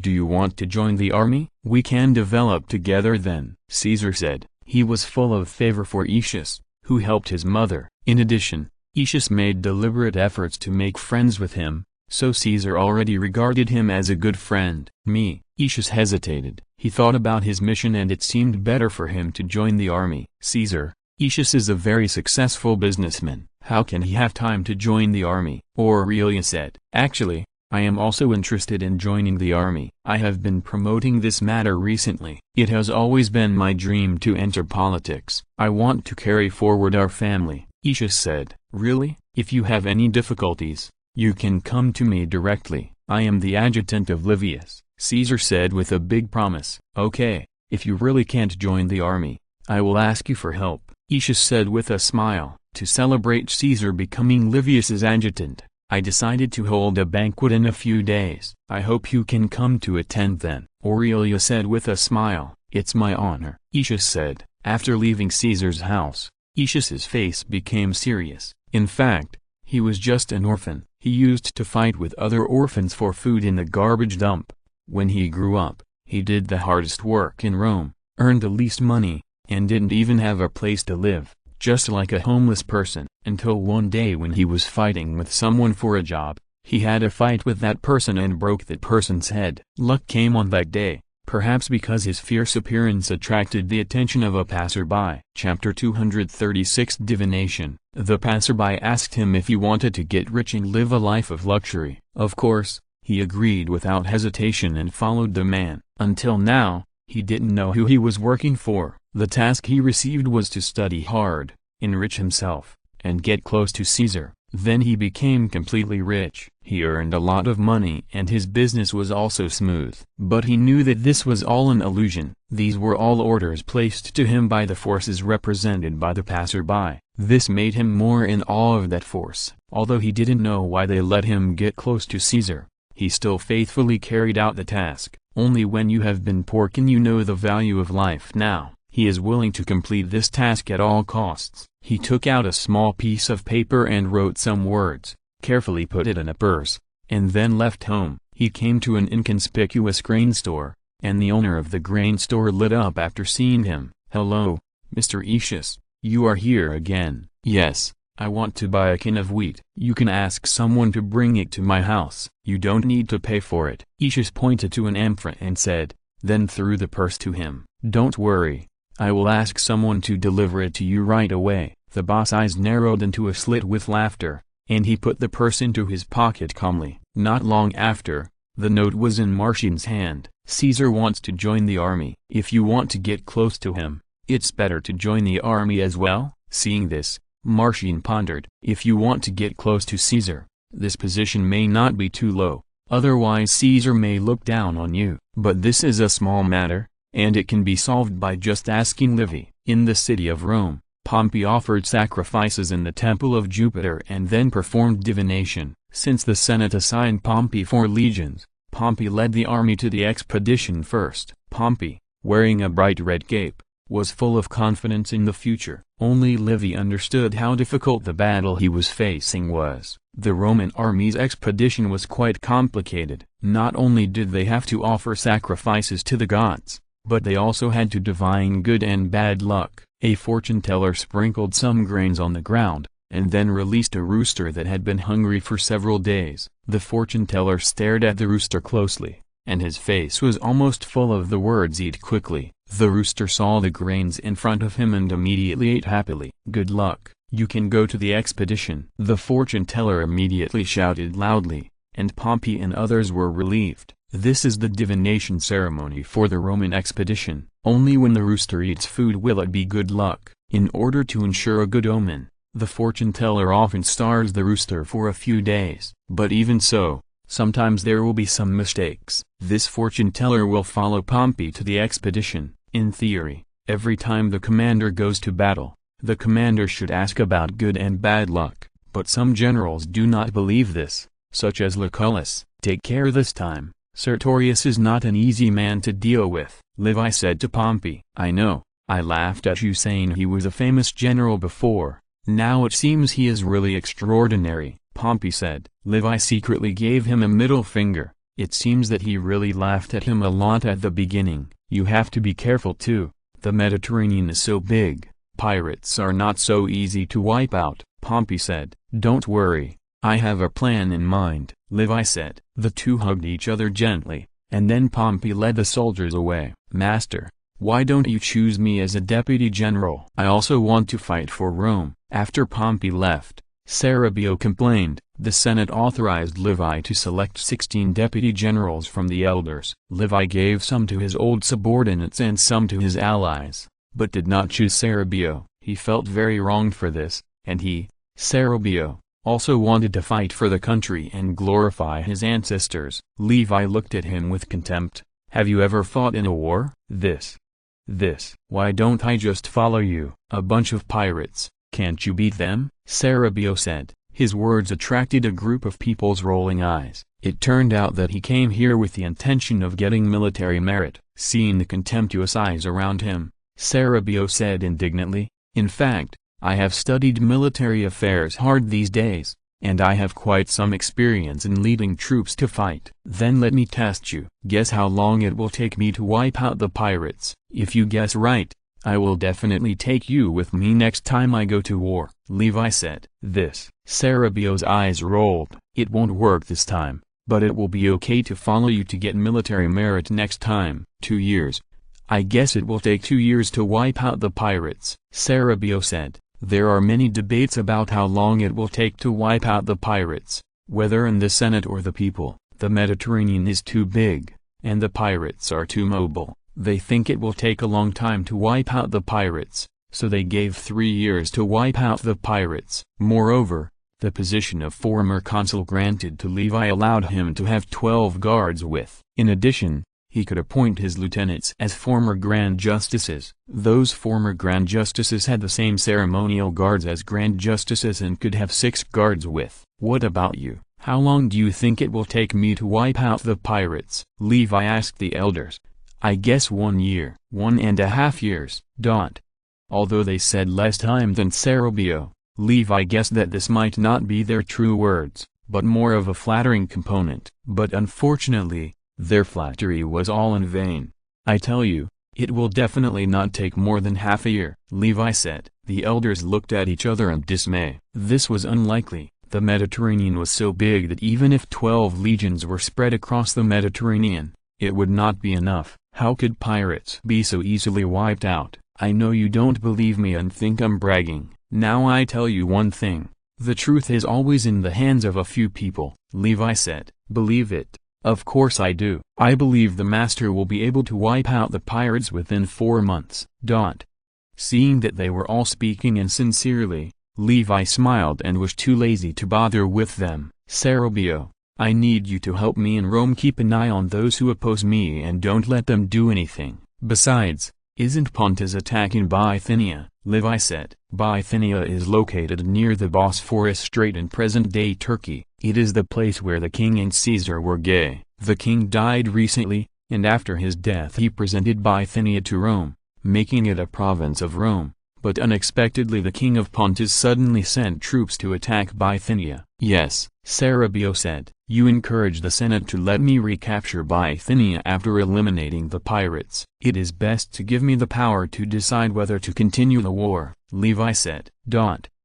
If you are listening to this novel on a channel other than Fanfic World, it means they downloaded and uploaded it without effort. We cordially invite you to visit our channel, Mundo Fanfic Novelist. There you'll find the original version of this story and you can explore many other novels of various genres. We are waiting for you to immerse yourself in a world of incredible novels. Chapter 237 Method. Cerebio looked at him in surprise. Could this be Levi's next target? In fact, he guessed correctly. Regardless of whether Pontus secretly intervened in the last attack on Dragon City, his real target was actually Pontus and Armenia. He wanted to complete Pompey's expedition to the east in advance, follow Pompey's path, and leave Pompey with no way to go. It seems that Pompey was the one who was tricked the most by him since he traveled through time. The honor he should have almost been robbed by himself. "I know," Cerebio said immediately. He misunderstood Levi and thought that he was the reason for the secret attack on Dragon City. Those who dared to covet the core secrets of Dragon City died. Even the Scipio family was no exception. "I believe that Pontus will pay the price of blood for their actions." After obtaining authorization from the Senate and citizens, Levi immediately wrote letters to various kings along the coast. Fleets of allied countries docked at the ports of Campania one after another. There were Egyptian, Greek, and even civilian ships were requisitioned. Both the port of Naples and Cuma were crowded with warships, and the Roman soldiers of the 12 legions were almost recruited and were undergoing sea adaptation training. In the villa of Livius in Rome, 16 lieutenants gathered together, including Lucullus, Delabella, and some of Livius's old subordinates. They were arguing fiercely about how to encircle and suppress the pirates. "I think we should conduct a dragnet-style cleanup. All legions should clear from west to east, over and over again," Dolabella said. "Your idea won't work. The Mediterranean is so big that even a dragnet-style encirclement and suppression will still have many fish that slip through the net. In my opinion, we should use both suppression and appeasement, find a way to recruit some pirates, and then use those pirates to deal with other pirates." Bellis said. "Bah! To deal with some pirates, we also need to recruit them. You are too useless," the old rogue Dolabella said with contempt. "This is a trick. Do you understand?" Bellis was furious, and for the first time he experienced the rogue's rogue spirit.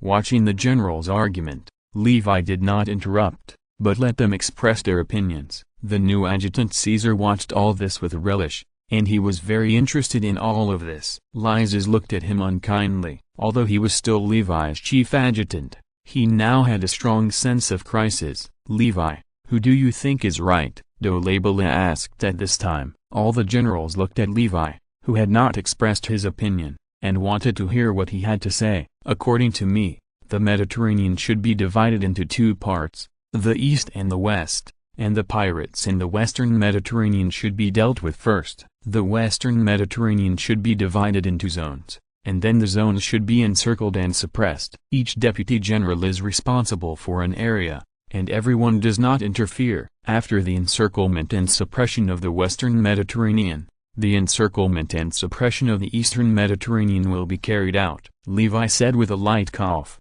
"Divided into zones? I thought you had some good ideas, but it's just like this." "It's still a little worse than mine," Dolabella said. Hearing this, Levi's forehead was throbbing with veins. "Why don't you die, you old bastard? You should know that Pompey used this method to eliminate the pirates in the shortest time." He said half a year, but he was exaggerating. Encirclement and suppression in different areas? Interesting. Lucullus thought about the pros and cons of this. No matter where the pirates went, they would face the encirclement and suppression of the Roman army. In this way, they would have nowhere to escape. "It's indeed a good idea," Lucullus said. "I support General Levi's opinion." Bellius also said. "I also support General Levi's opinion," another deputy general of Levi said. As the deputy generals of Levi spoke one after another, the opinions seemed to be unified. "Even if so many people agree with my opinion, we will encircle and suppress in different areas," Levi said with a smile. Dolabella and the others rolled their eyes. "Forget it. You are the commander and you have the final say. Now we divide the war zone." Dolabella and Lucullus, "I order you to lead a legion each to suppress the pirates along the coast of Spain. Be careful to prevent the sudden attack of the Sertorius army. In addition, you must not participate in the ground war against Spain." Levi pointed to the map and marked an area. "Yes, sir." Bellis, "I order you to lead a legion to suppress the pirates near Mauritania and Africa." "Yes, General." Claudius Nero, "I order you to lead a legion to suppress the pirates near Sardinia." "Yes, General." Levi divided the Western Mediterranean into 10 regions and assigned them one by one. "This time, we should try our best to kill the pirates, but if the war goes badly, we will allow them to surrender. In the end, whether to spare their lives will be decided by me," Levi said. "Yes, General." "Yes, General."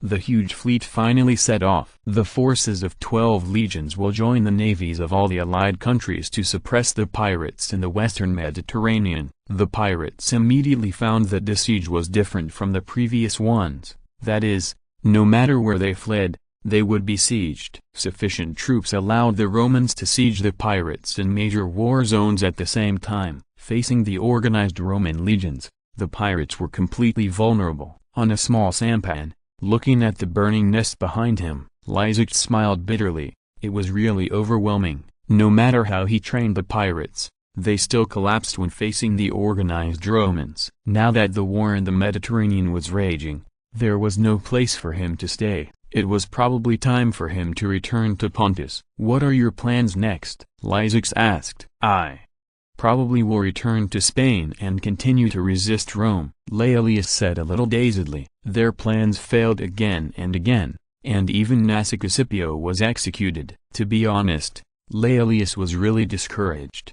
"In that case, I'll take my leave," Lysias said. "Won't you come to Spain to help us?" "No, I have other things to do. Then do you think our alliance with the pirates and Pontus can't succeed? Laelius asked. A few days ago, they escorted Sertorius's envoy to Pontus, so he asked this question. It should be no problem, Lysax said.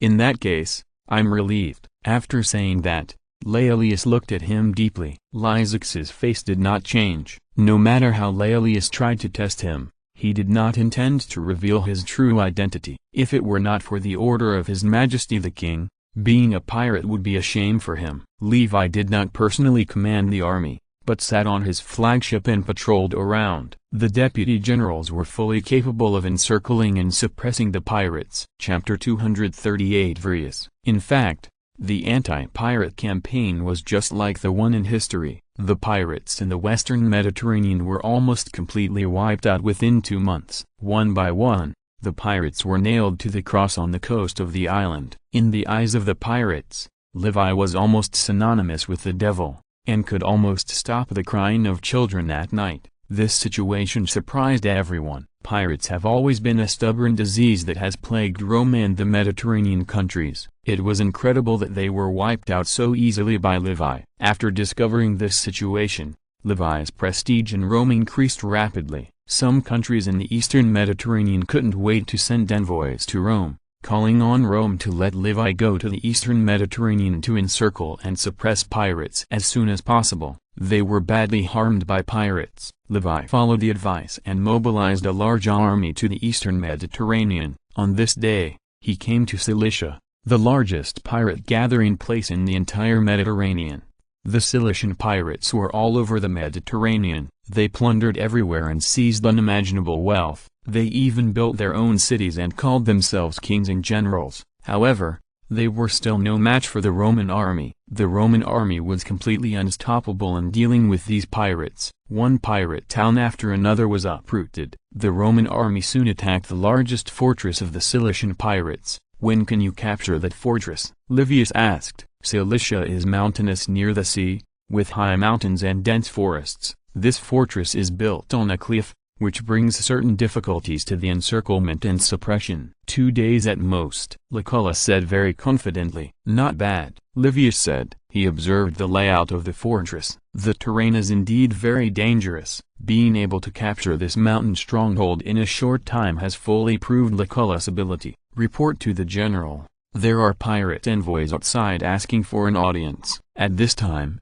a personal guard came to report. Pirate envoys, what are they here for? Livius asked. Maybe they are here to surrender. Lucullus smiled. Not long after, the pirate was brought over. Unexpectedly, Lucullus really guessed that they actually surrendered. Great Roman general, we have heard of your reputation. We deeply regret what we did before. We are willing to give up everything we have, just to save our lives. The pirate came in and saw Lucullus kneeling on the ground and said. Levi looked at him coldly. Who are you? Give me a reason to let you go. He didn't have a good impression of these pirates. They committed almost all the crimes that humans could imagine. They were the ones who committed all kinds of evil. The pirate looked at him in confusion. Why was it a young man who spoke? But he quickly suppressed his doubts. I am the nephew of the great General Craggus. There is an envoy of Sertorius who is visiting our fortress. He contacted the king of Pontus Mithridates and us, hoping that we would jointly march into Rome. My uncle rejected him. We are willing to offer him to you,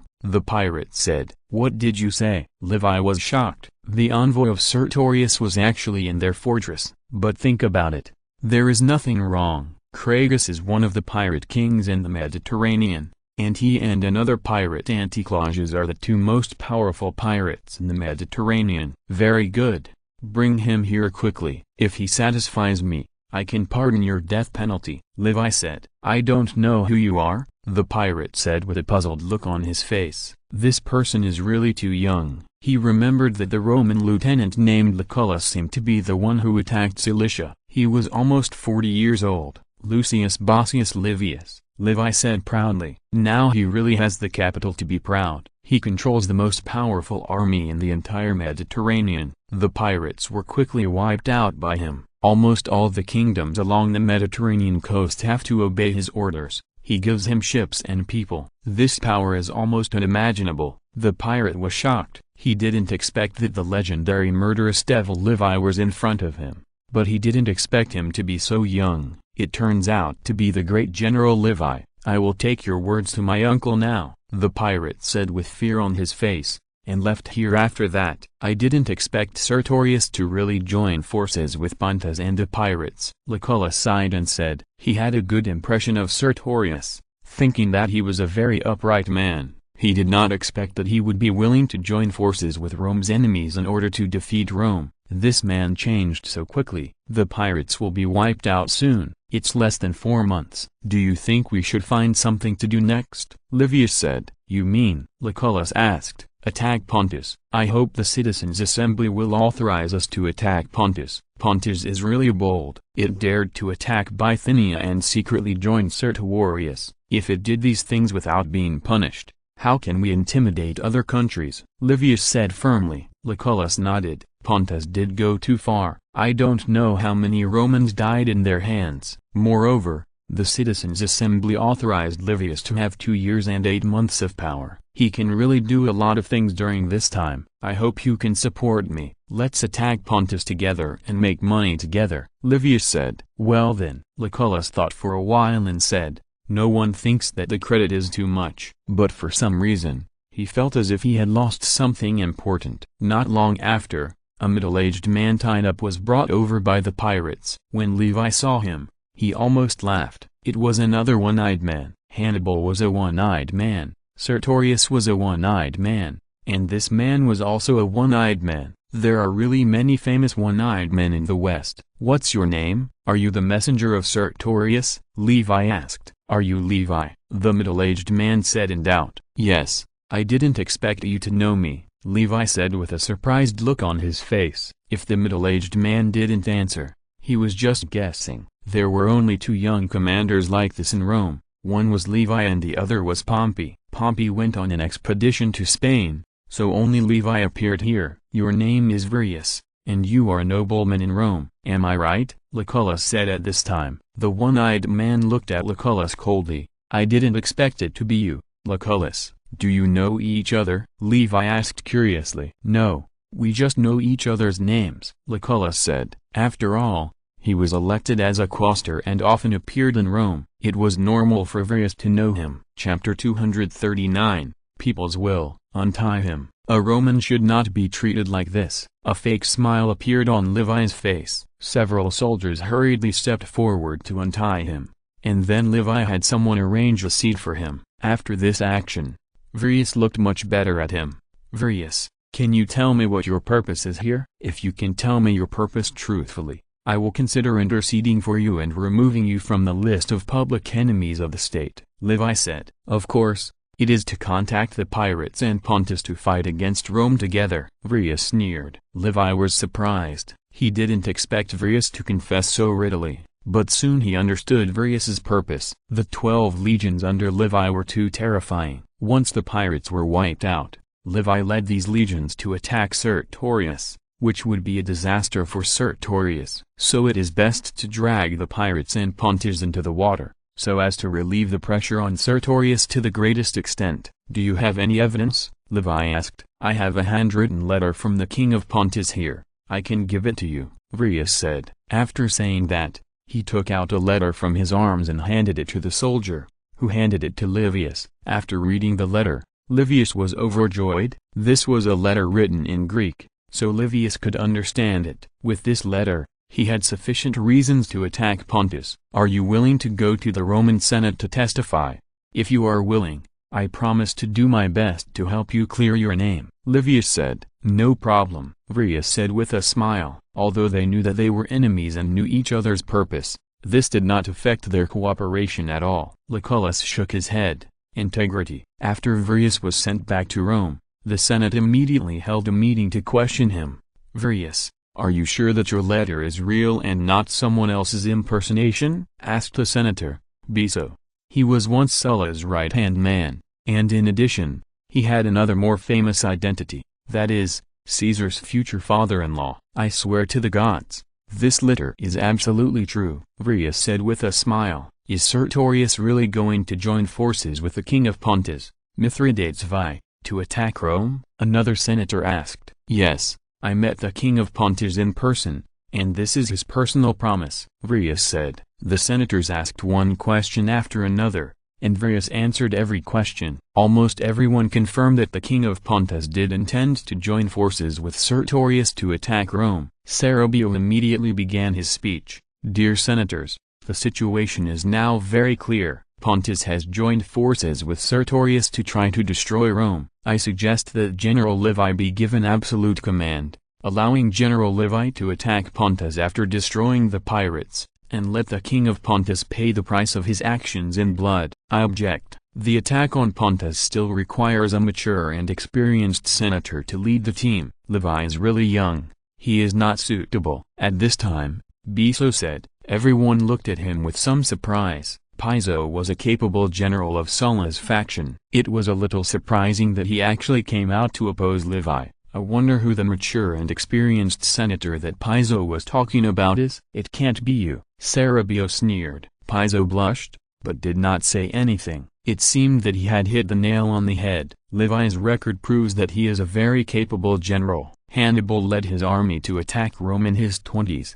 So age is not a problem. I decided to convene a citizens' assembly and submit a proposal to the citizens' assembly to allow General Levi to command all the troops except Italy and Spain, and give him the power to decide whether to go to war with the East. At this time, Aeneas said. Hearing this, the senators were in an uproar. Command all the troops except Italy and Spain. What a huge power. I object. This power is really too great. Even the dictator does not have this power. Many senators spoke out in opposition, but Aeneas sneered. After all, the matter was decided by the citizens' assembly. Your opposition was meaningless. Tribute Aeneas, I will never allow you to propose such a ridiculous motion. I will use my power as consul to cancel this citizens' assembly. Octavian said at this time, the consul has the power to cancel all the convening of assemblies by the magistrate, the quaestor, the tribune of the plebs, etc. Aeneas looked at him deeply. Are you sure? Don't think that Aeneas is a soft persimmon. The tribune of the plebs has the power to veto the consul's proposal. Generally, the consul will not easily offend the tribune of the plebs. I'm sure. Octavian said. Aeneas cursed inwardly. Don't blame me for being rude to you in the future. But he had expected this, so he looked at Cotta. Cotta coughed lightly, and then said helplessly, Consul Octavian, why do you have to be like this? I don't think this is good. To be honest, their family has a good relationship with Octavian, and even their political views are similar. He really doesn't want to have an unpleasant relationship with Octavian. Are you going to support him? Aren't you afraid that he will become another Sulla? Octavian said. Octavian, you are really too much. Cerebio said angrily. Many elders also looked unhappy. After all, many of them were pushed up by Sulla. Octavian realized his gaffe, but he had no intention of apologizing. If you want to cancel the citizens' assembly he convened, then this citizens' assembly will be convened by me instead. Cotta said. Octavian can cancel the citizens' assembly convened by others, but he can't cancel his because he is also a consul. Do you really want to do this? Octavian said bitterly. Yes. Cotta said. You will regret it. Octavian said coldly. Cotta sneered. At least now he would not regret it. There are always a large number of people in the square of Rome. One politician after another gives speeches to the people here. This is the starting point of their dreams. In order to promote Aeneas's proposal, Cerebio and Cicero are giving speeches to a group of people respectively. Great Roman citizens, the current grain price has dropped by more than half compared to 3 months ago. Can anyone tell me why? Cerebio said to the citizens. It's because Levi wiped out the pirates. A citizen said. He is right. It's because of Levi, the great Levi. Because Levi almost wiped out all the pirates within 3 months. The Egyptian grain transport ships can continuously transport grain to Rome, and we can eat such cheap grain. Cerebio said loudly. Chapter 240 Spartacus. His flattery not only did not arouse the disgust of these citizens,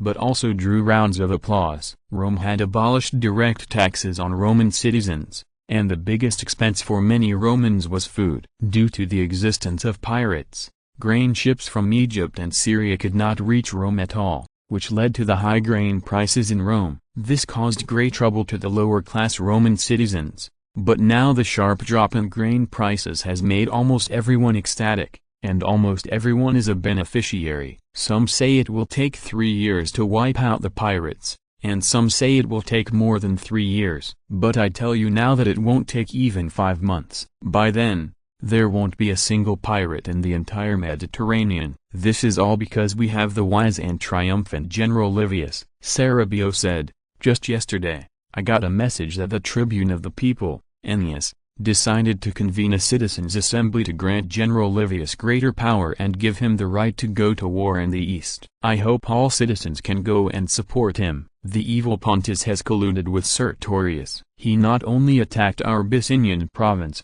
but also joined hands with Sertorius to attack Rome. Only by teaching Pontus a lesson can we let him know how powerful we are in Rome. Long live Livius! Long live Rome! Long live Livius! Long live Rome! The tortoise, who was arranged by Cerebio among the people, immediately took the lead in shouting. Under their leadership, more and more people became fanatical. Ennius looked at all this with a wry smile on his face. He was really unqualified as a tribune of the people. He had almost no speaking ability. He had to ask Cerebio and Cicero to help mobilize the people. Not long after, both Cerebio and Cicero finished their speeches. Do you think we can succeed this time? Ennius asked. If Livius asked them to mobilize their retainers and tenants, Ennius believed that there was a great chance of success. But Livius did not ask them to do so. It will definitely work. I have never seen such enthusiastic people. Their resistance is in vain, Cerebio said with great confidence. After that, he looked at the other corner of the square, where the senators who opposed Livius gave speeches.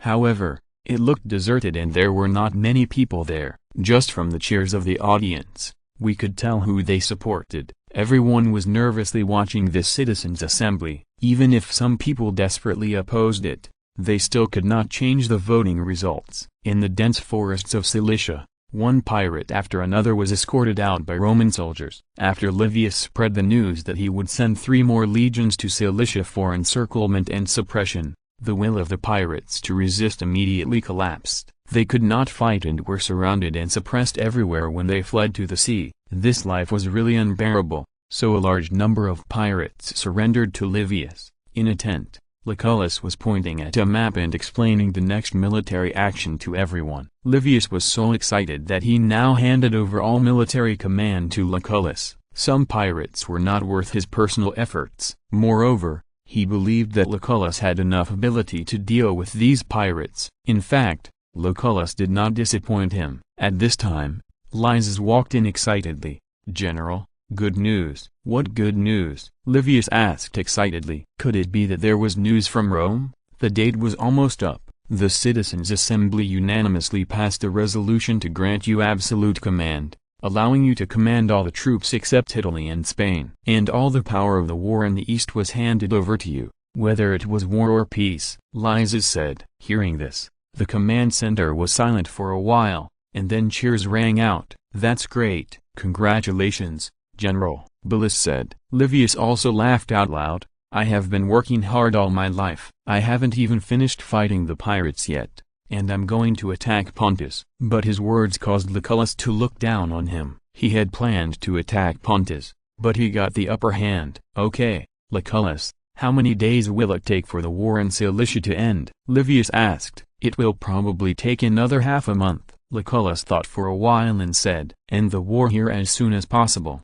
and then prepare to go to Asia. Livius said, yes, General. Lucullus said. Livius had to leave here with Caesar and Lysis, and he had to prepare for the next war. Pontus was still very strong, and he might face the joint efforts of Pontus, Armenia and Parthia, so the stronger his troops were, the better. He decided to write a letter to the king of Numidia, hoping that he could send 5,000 Numidian cavalry to support him. In addition, some troops should be recruited from other allies, such as the Thracians, the Macaras and the Cretans. In a forest near Bulgaria in the later generations, This is a small tribe of the Medoi tribe in Thrace. The arrival of several Roman soldiers broke the peace here. When Spartacus returned to the tribe with his wife Sarah and heard the news, he hurried home. When they returned home, they heard a burst of Greek from the tribe. Many Thracians had served in the Macedonian army and were proficient in Greek.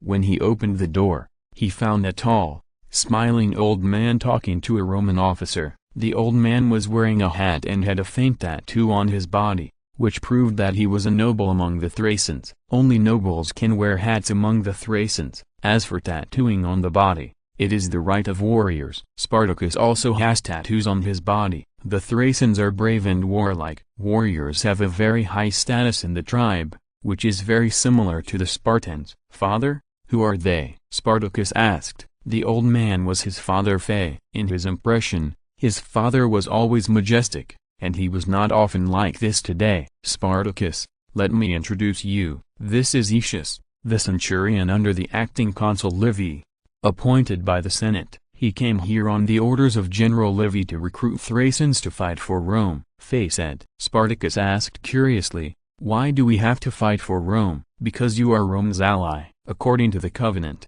when Rome needs you, you must recruit soldiers to fight for Rome, Aetius said. He looked at Spartacus and found that he had long black hair, was very tall, and looked very strong. The woman next to him had milk-like skin, was extremely beautiful and charming, and had a noble and calm temperament. Even though he was used to seeing beautiful women, he was very moved. Chapter 241 Omen. Is that so? Spartacus said. This was the first time their tribe had fought for the Romans. General Levi is about to attack Pontus. I hope you can provide a large number of soldiers. The more the better. As for food, you don't need to worry about it. The general will prepare it for you, Aetius said. May I ask how many soldiers do we need to prepare? Spartacus asked. 1 out of every 10 men, Aetius said. Hearing this, Spartacus and others' faces changed slightly. If 1 out of every 10 men contributed, the strength of the tribe would be greatly reduced. You know, there are still many children and the elderly among them. This ratio is too high. Can it be reduced a little? Phae said in embarrassment. This is General Levi's order. The general's order absolutely does not allow bargaining. As friends of the Romans, you have enjoyed so many benefits. Now it's time for you to pay. Do you want to betray the covenant? Aetius said dissatisfiedly. I dare not. I dare not. Please ask the envoy to go down and rest. We will recruit the warriors of the tribe right away, Phae said hurriedly. Aetius nodded, and then left here accompanied by several tribal elders. Father, do we really have to send so many people to fight for Rome? Spartacus asked. Of course, the Romans are now powerful, and even Macedonia was conquered by them. How can we provoke them at will? Phae said. I heard that Murena lost the battle with Pontus. Spartacus said. Murena was the previous governor of Asia and served as Sulla's deputy general. After Sulla returned to Rome, he was left as the governor of Asia. Later, he felt that the king of Pontus, Mithridates V, was weak, and took the initiative to lead the army to attack Pontus, but was defeated and fled by Pontus. If Sulla was not still there, Mithridates might have already attacked Asia. You are right, but Levi is different from Murena. He is the youngest triumphant general in Rome. It is said that he defeated more than 25 legions of enemies. Phae said. So powerful? Spartacus said in shock. Yes, so it's hard to say who will win or lose in this war between Rome and Pontus. Phae said. Father, can you tell me about him? Spartacus became very curious about Levi. I'm not free now. I still have to discuss this matter with the elders. I'll wait for a chance in the future. By the way, are you interested in leading the team this time? Phae said. Spartacus is brave, but a little reckless. If he has experienced the tempering of the war, he may be able to grow a lot, and come back to take over his job. Of course I am willing. I just want to go out and see it. Spartacus said hurriedly. He has long wanted to see the colorful world outside, and he has even left Thrace. Haha, this is great. You are indeed worthy of being my son. Phae patted his shoulder fiercely. After leaving, Spartacus found that Sarah was a little dazed. Sarah, what's wrong with you? I think you shouldn't work for the Romans, Sarah said seriously. Why? Spartacus asked. Sarah is a priest in the tribe. She has extraordinary abilities and a high status in the tribe. Even the elders often listen to her opinions. I had a dream last night. I didn't know why, but now I know. The Romans are powerful and they will win the war, but you'd better not go. If you go, you will become a great hero, but something tragic will happen to you, Sarah said. Great hero? Are you serious? Spartacus asked excitedly instead of being afraid. Yes, even the Romans will be afraid of you. Sarah thought for a while and said, That's great, I'll go if you say that. Spartacus laughed. Don't you think something tragic will happen to you, even? Sarah asked with a frown. It will even implicate her, but she didn't say this. What does it matter? You know I want to be a great hero the most, Spartacus said excitedly. I didn't expect that even the Romans would be afraid of me. How did I do it? He began to get tangled up. Did he capture the king of Pontus alive? Sarah couldn't help frowning. The world of men is always full of fighting and killing. Won't you consider it again? Sarah said. No, I have to leave here anyway. I want to see the outside world and establish great achievements that my father can't achieve, Spartacus said. Sarah felt disappointed. Forget it. This is the will of the gods. Since it is about to happen, just accept it calmly. Since I am leaving, how about you reward me today? Spartacus said. You. Sarah blushed. Before she could react, Spartacus laughed and hugged her, then walked towards his room. Chalcedon in the province of Asia,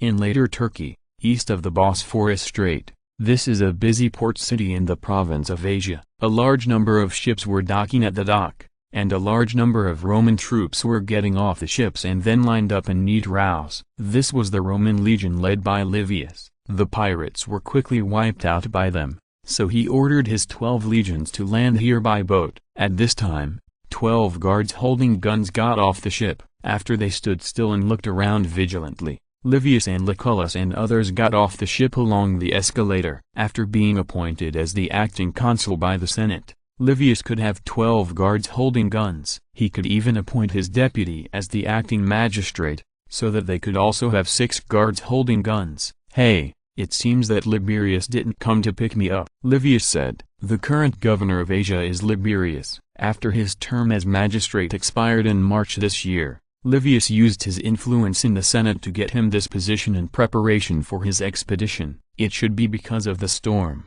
We deviated from the course and arrived 1 day later than the expected time, Lucullus said. Levi nodded with some trepidation. The ships of this era were far inferior to those of later generations. Once they encountered a storm, they would likely suffer a catastrophic disaster, and the ship would often be destroyed and people would die. Fortunately, their fleet survived the storm safely, and only one ship was missing, which delayed him a lot of time. Chapter 242 Asia. Let's go first. This place is a distance from Chalcedon. I have been here with Sulla before, Lucullus said. Livius nodded, and then asked Bullus to settle the soldiers, while he and Lucullus rode slowly towards Chalcedon. The two chatted casually and soon talked about the upcoming war. I didn't expect that Pontus would gather 300,000 troops. It seems that we have to be careful in this battle, Lucullus said. Before going to Asia, they heard a lot of news about the Pontic army.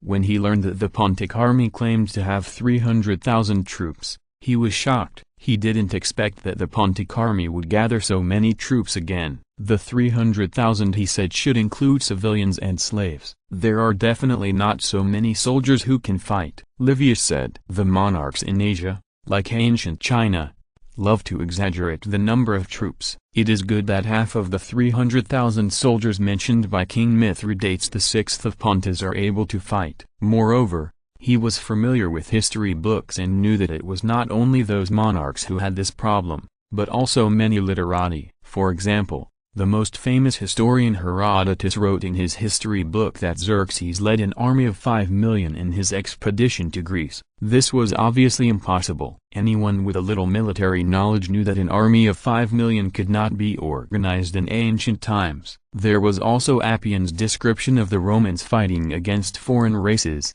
often with only a few or dozens of casualties. It was all nonsense, and his exaggeration ability was comparable to that of the devils in later generations. You make sense, Lucullus said. They moved along the road. Along the way, people's livelihood was in decline. houses were dilapidated, and many civilians were displaced. It was completely different from the prosperous Asia in his impression, and the way those civilians looked at them was not right. The Romans were the rulers here. They looked at Levi and others with hatred instead of fear.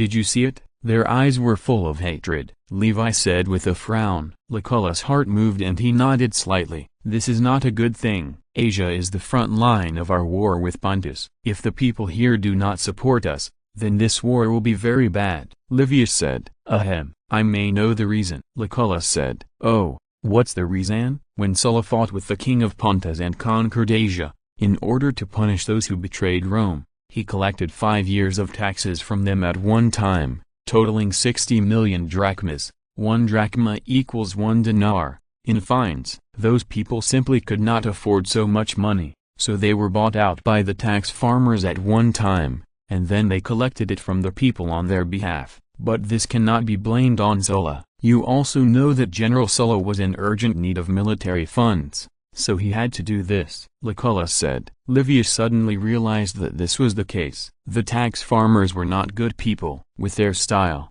since they paid so much money for the people of Asia province, they would definitely earn back from the people several times. According to my guess, those people definitely haven't paid back the money. The tax farmers will only compound the interest, so that they will never be able to pay back the money in their lifetime. Lucullus said. Livius nodded gently. Due to the flapping of his little wings, the Eastern expedition was many years earlier than in history. In fact, until 10 years after Sulla left Asia, the Asians had not paid back the money. Later, Lucullus was merciful and tried to reduce the tax, but this also completely offended the tax farmer group. They had an extremely huge influence in Rome. They instigated the Roman elders and senior officials to cause great trouble to Lucullus, and finally caused him to lose all his military power and be transferred out of the war zone in advance. Then what should we do? Livius asked. We must find a way to reduce the tax, otherwise the people may turn to the Pontus side. Lucullus said. Livius did not agree immediately. This matter was under the jurisdiction of the governor of Asia,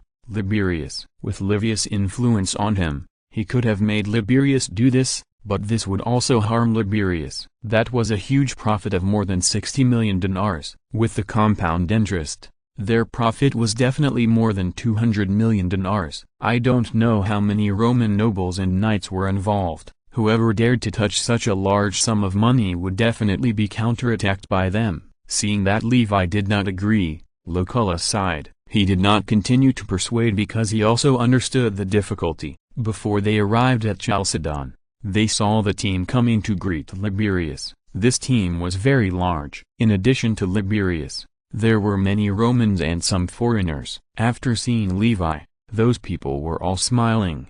The most excited one was tall, red-haired, and majestic middle-aged man. He was excited, and looked at Levi as if he was looking at a savior. He left the team and came up.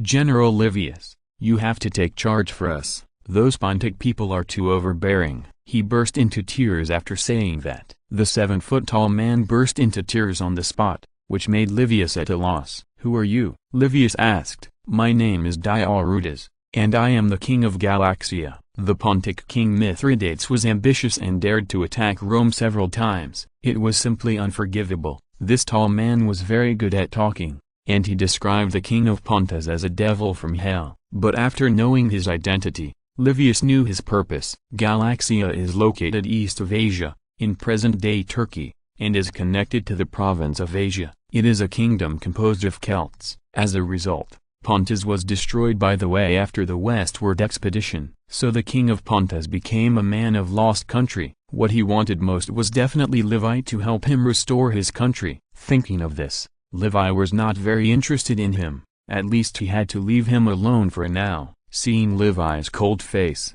Diarutus felt very disappointed. Levi was his only hope to restore his country. If Levi was unwilling to help him restore his country, then their royal family would be finished. General, on behalf of all the people of Asia, I welcome your arrival, Liberius said. Ha ha ha, the governor of a province is doing well, Levi said with a big laugh. Liberius said respectfully, this is all thanks to the general's cultivation. Hello, respected General Levi, I am Gaius Lamia. At this time, An extremely fat businessman with a big smile on his face came over. Lamia is not a common surname. Who is Elias Lamia to you? Levi asked. Chapter 243 Momani. He is my brother. I didn't expect that you, General, also know my brother, Gaius Lamia said excitedly. We just met once and said a few words, Levi said. Elias Lamia was a very wealthy knight in Rome. He had a strong appeal among the knights. I didn't expect that he also intervened in the taxation issues of Asia. Some officials and businessmen introduced themselves one after another, and Levi dealt with them just right. With his status, he didn't need to be too polite to these people, but those Roman businessmen were still very powerful. If possible, Levi also wanted to get their support. The next thing was a welcome banquet. Liberius held a grand banquet for Levi, and almost all the celebrities in the province of Asia came to attend. The banquet was held in a palace full of Greek style. Hundreds of years ago, the Greeks came to Asia to colonize, and they established a large number of city-states here. Later, these city-states were conquered by the Persians, and these Greeks had to surrender to the Persians, but Alexander's expedition rescued them from the rule of the Persians. For Alexander, a fanatical Greek fan, the people here still liked him very much. Greek beauties shuttled among them, providing them with various services. Looking at these beauties, Caesar's eyes lit up. If he could hook up with one. No, it would be great if he could hook up with a few of them. Lysias looked at him with a rather unkind look. This damn second-generation official. If it weren't for his uncle, how could Levi let him be his adjutant? He would drive this guy away sooner or later. Levi was of course the center of the banquet, and some people who thought they had some weight gathered around Levi. General Levi, I don't know how likely you are to win this expedition. I heard that the Pontic army has 300,000 soldiers, but it's not easy to deal with them. Lamia said, just some Pontic people, chickens and dogs. No matter how many people there are, it's meaningless. Levi said disdainfully, you are worthy of being the youngest triumphant general. We are here to wish the general a triumphant return. King Diotarus of Galaxia said with a flattering face. I wish the general a triumphant return. I wish the general a triumphant return. Everyone raised their glasses. Levi smiled and drank the wine in his hand, then glanced at Diotarus indifferently. If you want to restore your country, you can't just say a few nice words. You have to pay a real price. The atmosphere of the whole banquet was extremely warm. People flattered Levi to the utmost. Of course, Levi just listened and didn't take it to heart. I wonder what the general plans to do with the spoils. Lamia said, if you like, I can deal with a lot of spoils for you. Levi said, every Roman expedition would be accompanied by merchants. They helped the army deal with the spoils. Of course, the price would be very low. Then they transported the spoils to various places to sell, making huge profits from it, and it can be said that everyone gets what they need. That's great. I hope to buy some slaves and transport them to Rome. Only when they are transported there can I make some hard-earned money. A Roman merchant said, don't come on. Everyone knows that you are the richest among us. I am very interested in the land and real estate in Bithynia. If the price is right, I hope to buy some real estate there. No problem, Livius said, and he agreed to all the requests of these people. Seeing them discussing the distribution of the spoils, Diotarus smiled carefully, but he was probably the only one who knew the worries in his heart. Livius seemed to be uninterested in helping him restore his country. What should he do? What if he wanted to annex Galaxia? That would be bad. Thinking of this, he glanced at Liberius. Liberius gave him a reassuring look, and he was slightly relieved. The banquet finally ended, and Livius felt extremely tired. He didn't like dealing with these businessmen, but he had to win their support for the war. Liberius brought Livius and his personal guards to the residence prepared for him. This is an estate purchased by Diotarus. When he learned that you were coming, he insisted on giving this estate to you, Liberius said. Livius toured the manor, which covered at least 2 hectares, with gardens and pools. In addition, there was a hot spring where you could enjoy a hot spring bath even in winter. The location was even better, and it seemed that Diotarus had really put a lot of thought into it. Did you take his money? Livius said with a smile. Yes, he gave me 200,000 German marks, In addition to many precious gifts and beauties, he also promised that as long as I could convince you to help him restore his country, he would give me an estate worth 3 million German marks in Galatia. Liberius said with a smirk. He understood Livius's character, and there was no problem with taking money, but he had to make it clear. After all, Rome was like this in this era, and it was unrealistic to ask them to be honest. It's not impossible to want to restore the country, but he has to agree to a few conditions of mine, Livius said. He had thought about how to deal with Galatia a long time ago. The Roman system was like this, and the allies were responsible for providing soldiers to help Rome fight. The provinces were responsible for providing taxes, and generally did not need to provide soldiers, but sometimes they would provide help such as civilians. This time he wanted to assign many places to provinces, but in order to reduce the casualties of the Roman army, he needed a large number of allies to undertake some dangerous tasks, which would help improve his prestige in the Roman army. Although he recruited some Thracians and Numidians, he felt that it was not enough. Although the Celts' combat effectiveness was not very good, it was at least acceptable, so he actually wanted to position Galatia as an ally of the Romans and recruit a large number of troops. What conditions, General Levi? Please tell me. At this time, a tall, red-haired Celtic girl appeared in front. This girl had a noble demeanor and gave people a charming and sexy feeling. She looked quite like Taylor Swift in later generations. Who are you? Levi frowned and said, her name is Monim, the daughter of Diotarus, the princess of Galatia. Diotarus was worried that no one would serve you, so he specially ordered her to serve you here, Liberius said hurriedly. The princess of Galatia? Levi was slightly surprised. He didn't expect that in order to restore the country, Diotarus even offered his daughter. This beauty trap is really a big deal. Should I accept it or not? Monimi is willing to be a slave and serve General Levi for life, without any requirements or rewards. Monimi lowered her head and said with a red face, if you're listening to this novel on a channel other than Fanfic World, it means they downloaded and uploaded it without effort. We cordially invite you to visit our channel, Mundo Fanfic Novelist. There you'll find the original version of this story and you can explore many other novels of various genres. We are waiting for you to immerse yourself in a world of incredible novels. Chapter 244 Decision. Today they have something important to do. He is going to inspect the 2 Roman legions stationed here. These 2 legions are extremely tragic, because they were the 2 legions that went to conquer Sulla. After being lured to surrender by Sulla, they were stationed in Asia as if they were forgotten. Later, Murena led them to attack Pontus, but they did not get any good things, but suffered heavy losses. It is difficult to say how many troops they have now. Where is Caesar? Where is he? Monim put a big red cloak on Levi, but found that she could not find Caesar. I'm not sure about this, Lysis said, but his eyes were a little erratic. Levi did not notice this. Since we can't find it, forget it. Let's go by ourselves. So Levi and Liberius and his group walked outside,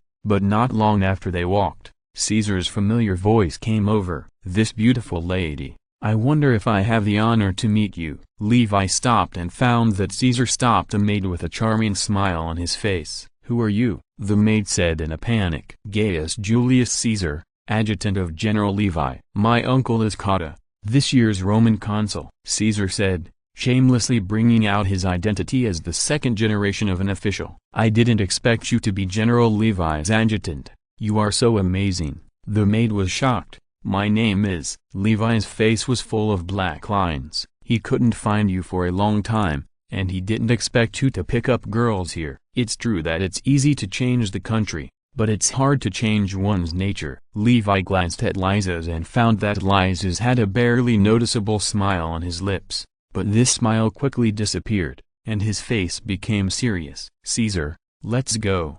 We have something to do. Levi walked up and said, I'm really sorry, General. What's the matter? Caesar said hurriedly. Inspecting the military camp here, Levi said, and then walked out the door with a dark face. Caesar followed in a hurry. The general's face was so ugly that he must be dissatisfied with him picking up girls. But the general obviously did the same thing himself. This world is so unfair. By the way, how come he didn't know about the inspection of the military camp? He glanced at Lysias and found that Lysias was following Levi closely. After noticing Caesar's gaze, a disdainful expression appeared on his face. "You, the second generation of an official, want to fight with me. Without your uncle, could you have become an adjutant? Unlike myself, I have worked hard entirely on my own ability." Caesar knew it in his heart. It must be a trap set by him. He concealed this information. During this period, Lysias gathered those old people to exclude him,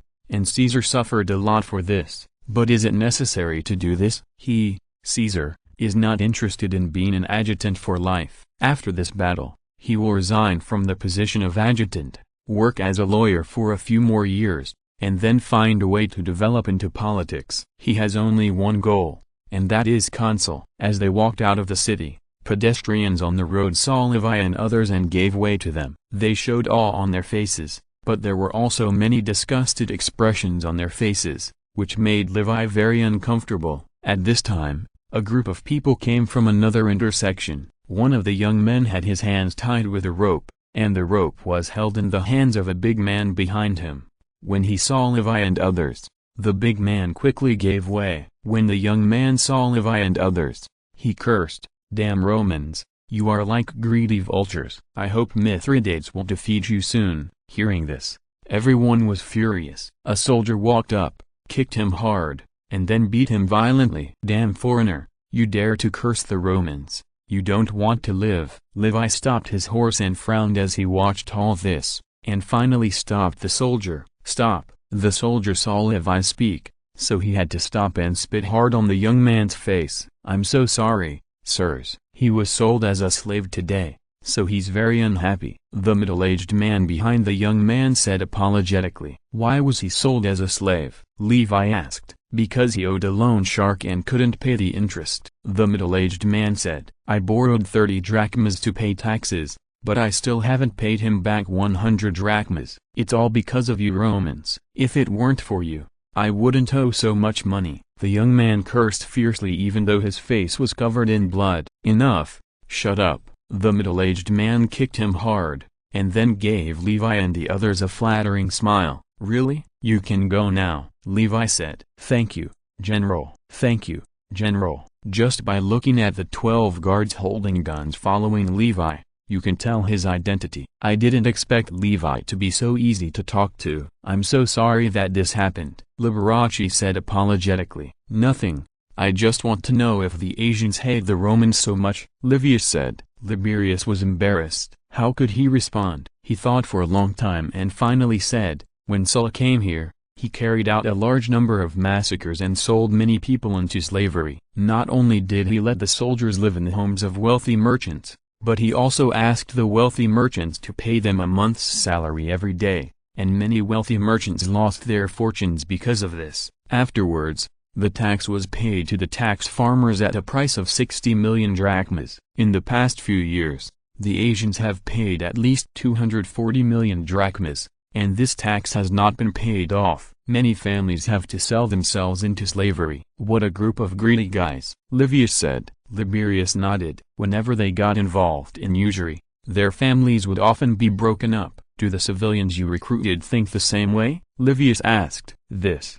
Probably," Liberius said awkwardly. Livius felt a headache. He couldn't take a group of people who hated Rome to follow him to the battlefield. This was not going to fight. This was going to die. This must change. "We can't go on like this." "I hope those civilians can fight for me wholeheartedly," Levi said. "Then what do you want to do?" Liberius asked. "Limit the interest rate. The monthly interest rate shall not exceed 1%. The money that the lender gets from the borrower shall not exceed 1/4 of the income each month. The interest rate for the civilians is 0 during their military service. Their families shall not be enslaved. If there are slaves, they can apply to redeem them in the name of the government, and then the civilians will pay the price," Levi said. Liberius did not answer immediately, and his face kept changing. "What's wrong?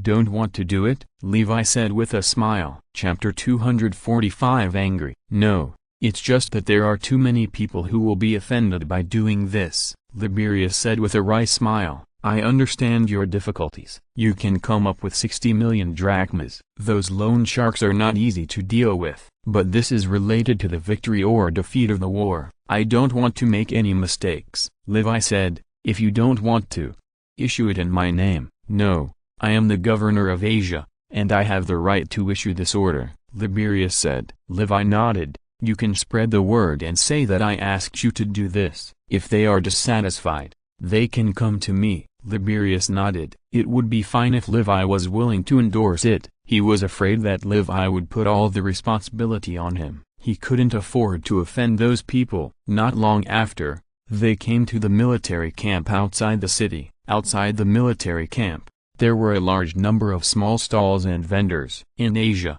where people's livelihood was in decline, the consumption power of Roman soldiers was that bright rainbow. And because of not returning home for a long time, a very old industry also flourished here. A soldier walked past Levi with 2 fallen women in his arms, and his expression did not change even when he saw the 12 guards holding guns beside Levi. Levi's mouth twitched slightly. This is what people call the old soldiers of Febria. Even though he had only been here for less than a day, he was already familiar with their names. Yes, some of them are no longer suitable to be soldiers, and I have isolated them all, Liberius said awkwardly. How many people are there? More than 2,000. Let them go home after this war, and let those soldiers who want to go home go back. This expedition must be based on the principle of voluntariness, Levi said. Yes, Master, Liberius said. The inspection of the military camp was unpleasant. Levi had never seen such a bad Roman army. But after learning that they could go home,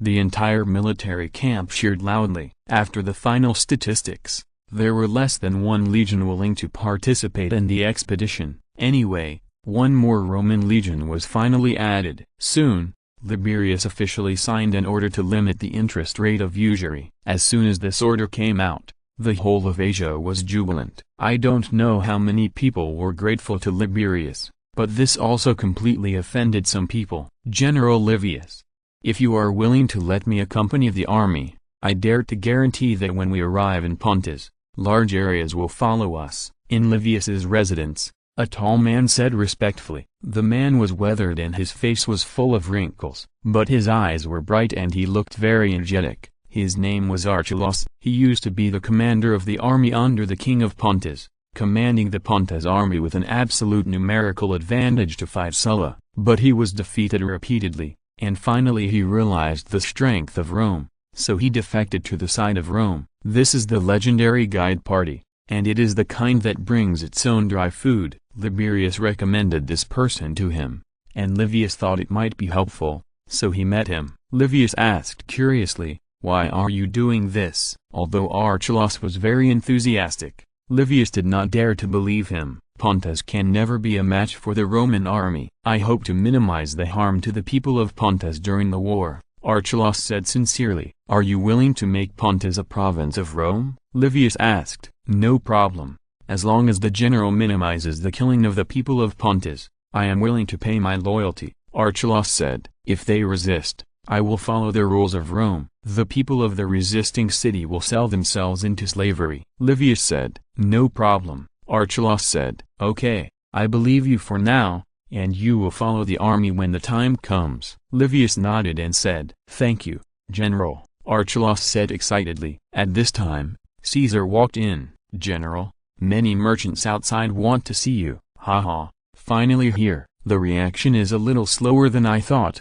Let them in, Livius said with a sneer. Not long after, a large number of Roman merchants walked in under the leadership of Lamia. General Livius, I heard that it was you who instructed Levirus to sign the order on usury, Lamia said angrily as soon as she came in. Yes, do you have any objection? Livius said with a bad face. Of course I have an objection. We all have an objection. This seriously hurts our interests. If you continue to do this, we will file a complaint with the Senate, Lamia said angrily. Then go ahead, Livius said coldly, really thinking that he was afraid of the Senate. He had the tribunes of the people in his hands, and the Senate was nothing in his eyes. Moreover, he and Pompey and Crassus supported each other. If they could sue him, he would write the name Levi in reverse. His words choked Lamia and others. They did not expect Livius to be so tough. "General Livius, do you know who we represent?" At this time, a businessman asked. "I would like to hear more about it," Livius said with a sneer. "We represent not only ourselves, but also the Claudius Marcellus family, the Pulcher family, the Curio family, the Hortensius family," the businessman said, and he mentioned several families in a row, all of which were famous and wealthy families in Rome. If ordinary people heard this, they might not dare to offend these people. Even Levi had a solemn expression. The combined power of these wealthy families was very terrifying, and there were actually many old acquaintances among them. But Levi was not afraid. Although they were very strong, they were not Levi's opponents even if they were added together. "Are you done?" Levi said. "I wonder if you have considered it, General," the businessman said proudly. "I guess Levi was scared by these wealthy families." "You're done. Why don't you get out of here? If you want to talk to me, let your master come over." "You are not worthy," Levi cursed. Hearing this, the merchants were shocked. They didn't expect Levi to be so tough and dare to confront so many wealthy families. "Levi, are you sure you want to do this?" A businessman was so angry that he trembled all over. "You are not worthy of talking to me," Levi said. "I swear you will regret it," the merchant said, and turned and left. Some merchants cursed a few times and followed him out of here. However, some merchants stayed and looked at Levi eagerly. Compared with those people, these loan sharks had no backers, or their backers were not that strong. Even Lamia was among them. Chapter 246 Misunderstanding. "Why don't you leave?" Levi asked coldly. "Respected General Levi, we understand your difficulties, but we have suffered losses after all. Can you make it up to us?" Lamia said pitifully. "Yes, we know that you, General, are very righteous and will not let us suffer such a big loss. Please compensate us more or less."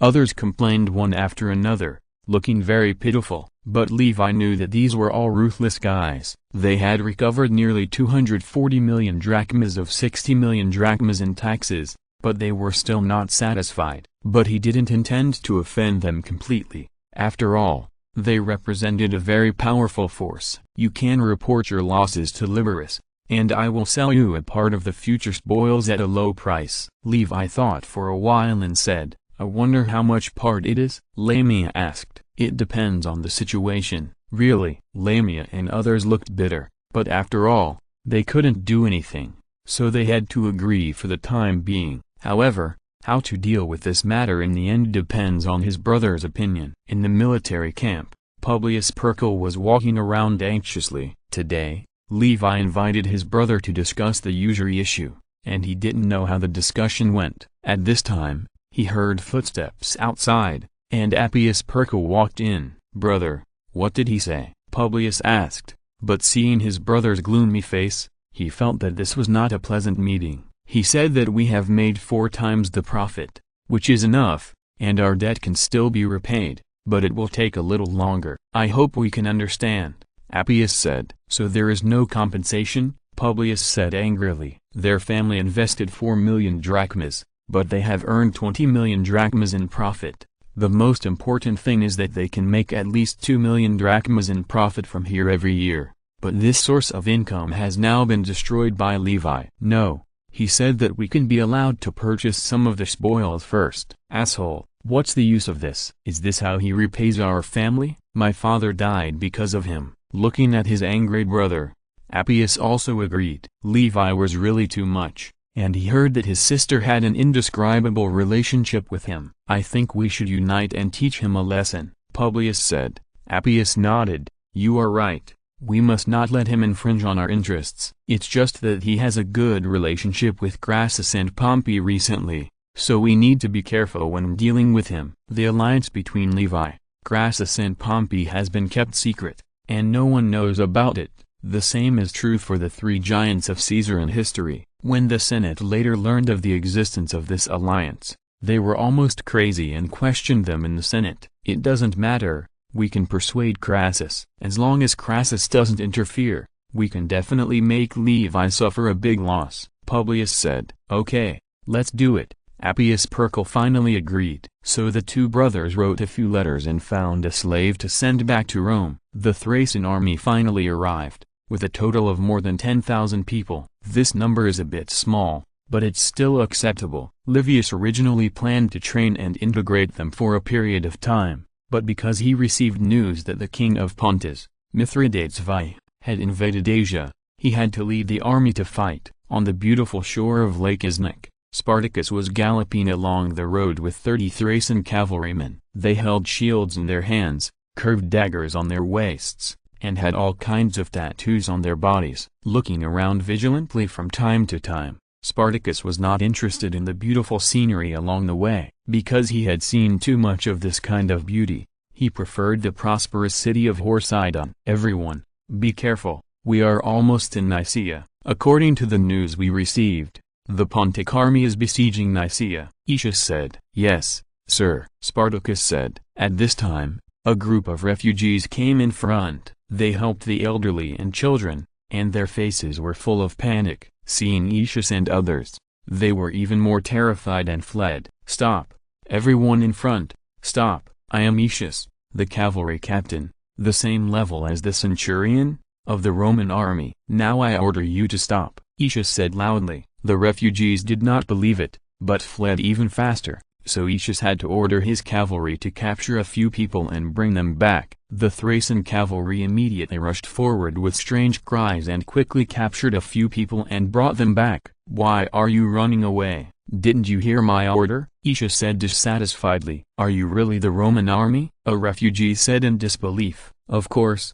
Is there anyone who would pretend to be the Roman army? Aetius said dissatisfiedly. Just now, a group of people who look like them were robbing our village. They all have tattoos on their bodies and are also holding curved short swords and shields. The refugee said. This is impossible. You are slandering us. We will never do such a thing. A Thracian cavalry said. Every word I said is true. He didn't lie. There is indeed a group of Thracians who robbed our village. The refugees said in unison. Seeing these refugees slandering them like this, the Thracian cavalry almost exploded. They were the first batch of scouts to arrive here. How could anyone go to rob? Some people even drew their daggers and prepared to teach them a lesson. Stop it, Aetius hurriedly called them. These Thracians were so irritable that they would fight at the slightest disagreement. They are really a group of barbarians. I think you are not lying, because Mithridates also has Thracian cavalry under his command.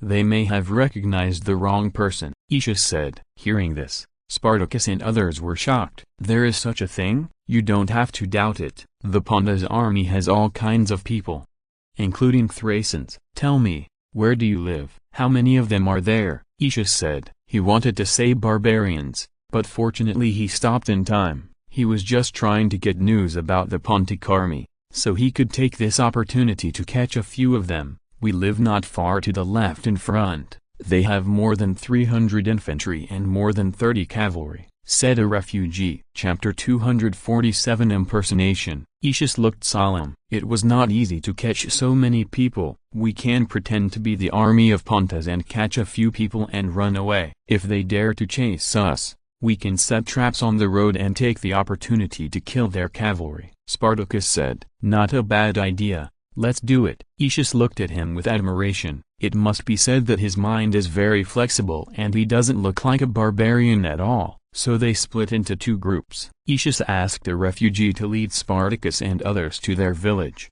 and he led people to prepare traps. In a village, flames were rising to the sky. Some soldiers were beating and kicking some villagers to make them hand over their food. The consumption of 300,000 troops is a terrible number. In the poor transportation conditions in ancient times, if you want to maintain such a large army, you must eat locally. In history, the Pontus army was forced to retreat by Lucullus because of lack of food. Several infantrymen were guarding the road leading to the village entrance. In a house not far from them, there was a burst of crying and rampant laughter. It was obvious that they were doing something unspeakable, which made them extremely envious. Unfortunately, they could only be on guard. At this time, several Thracian cavalrymen were galloping towards this side. They took a look and were not very vigilant. They were all Thracians. It would be strange if they were vigilant against Thracian cavalrymen. When they got closer, they found that these were all strangers. So one of them asked, "Who are you? What are you doing here? "We are here to convey orders," one of the cavalrymen said, and continued to approach them while speaking. "What orders?" the infantryman asked. At this time, they were close to here, and some cavalrymen had dismounted. "It's here." After saying that, the cavalryman reached into his arms, and the other cavalrymen greeted them enthusiastically. Just as they were surprised at the enthusiasm of these people, the cavalrymen suddenly took out their daggers and stabbed them fiercely. Puff, puff, puff. Dot. The sound of sharp blades piercing flesh was everywhere, and the infantrymen watched it all in disbelief. Only 2 people were spared, but Shabo's fist also attacked their necks. They only felt pain and then completely lost consciousness. "Why did you do this?" A foot soldier covered his wound and asked with difficulty. "We are Thracians in the Roman army," Spartacus said with a complicated expression. "After all, these are of the same race, although they serve in different camps. Let him die with understanding." The infantryman suddenly realized and finally closed his eyes unwillingly. "Who are you?" At this time, a Thracian in the village had already discovered the situation here and shouted, "Let's go!" Spartacus looked at him coldly, helped a prisoner onto his mount, and then a group of people rode their horses to the outside of the village. "Enemy attack! Enemy attack!" the Thracian shouted hurriedly. The whole village was in a state of chaos. It wasn't long before they found out the truth. After knowing that they were ambushed by several enemy cavalrymen,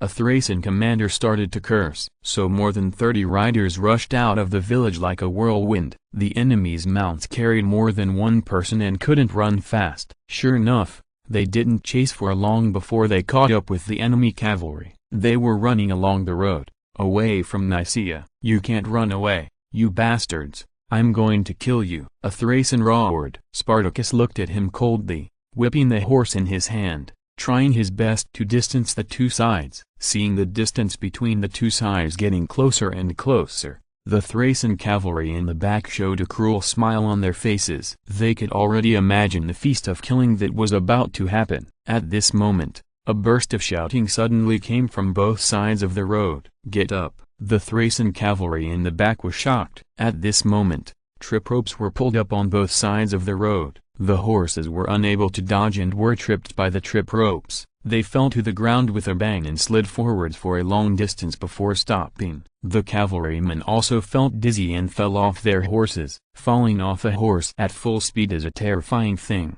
It is very likely to break bones. Moreover, they were wearing heavy armor. The cavalrymen screamed immediately. The cavalrymen behind them were terrified and tried to control the horses to slow down, but they had no way to control the galloping horses. They were soon tripped and turned into rolling gourds one by one. Only the 3 cavalrymen at the back stopped their horses in time. They watched all this in horror and immediately rode their horses backwards. Aetius came out of the dense forest and spat fiercely. "You are lucky to escape quickly." Looking at a cavalryman who fell to the ground and broke his leg, Aetius took out his short sword and walked forward to end his life. Seeing this, Spartacus' eyes condensed. He walked forward and grabbed the hand that was stabbing the 2nd cavalryman. "What are you doing?" Aetius said. "I think it's best not to kill them," Spartacus said. "Why?" Aetius asked in confusion. "They are powerless to resist. Look, he has broken his leg. He can't participate in this battle," Spartacus said. "Because of this?" Aetius said dissatisfiedly. "Yes,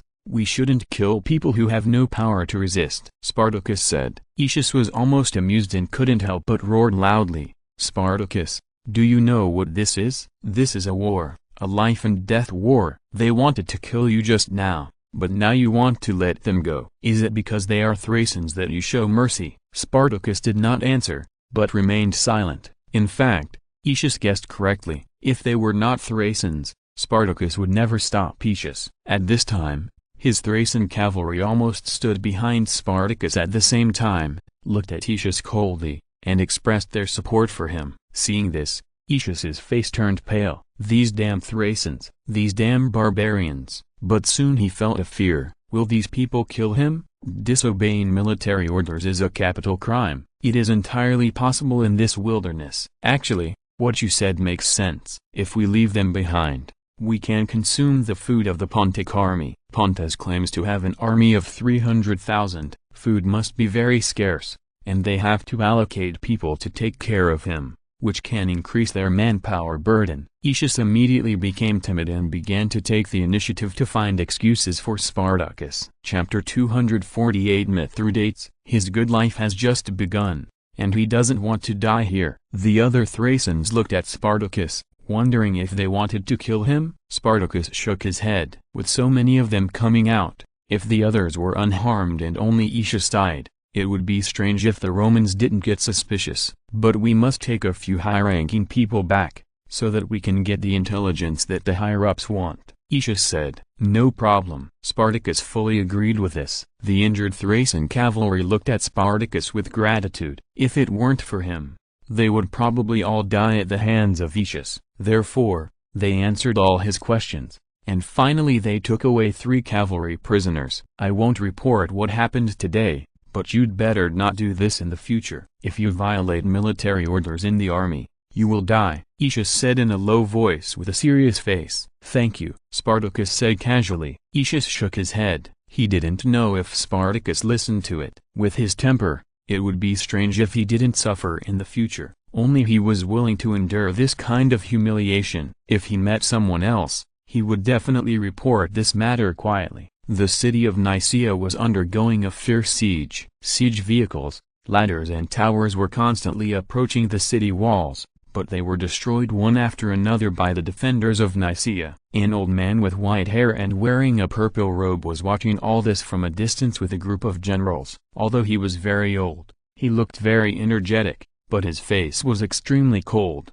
He was Mithridates V, the king of Pontus, who had spent his whole life in war. Now he was over 60 years old, which was definitely considered a long life in ancient times. Although he was very old, he was still unwilling to be lonely and led the army to the west to Asia again. What happened before his eyes made him very dissatisfied. He said to a Sicilian beside him, "Didn't you say that the Asians hated the Romans so much that as long as my army arrived, they would surrender? Why did it become like this now?" The Sicilian was sweating coldly. He never expected it to become like this. "But I bet you all that the Asians hated the Romans, because the Roman army has arrived. They hate the Romans, but they are even more afraid of them. Sulla massacred many cities in Asia," a general said at this time. If there were pirates who attacked Longcheng, they would definitely recognize that this was their leader Lysichus. How did he suddenly become a general of Pontus? More importantly, Livius has ordered the governor of Asia to sign an order to restrict usury,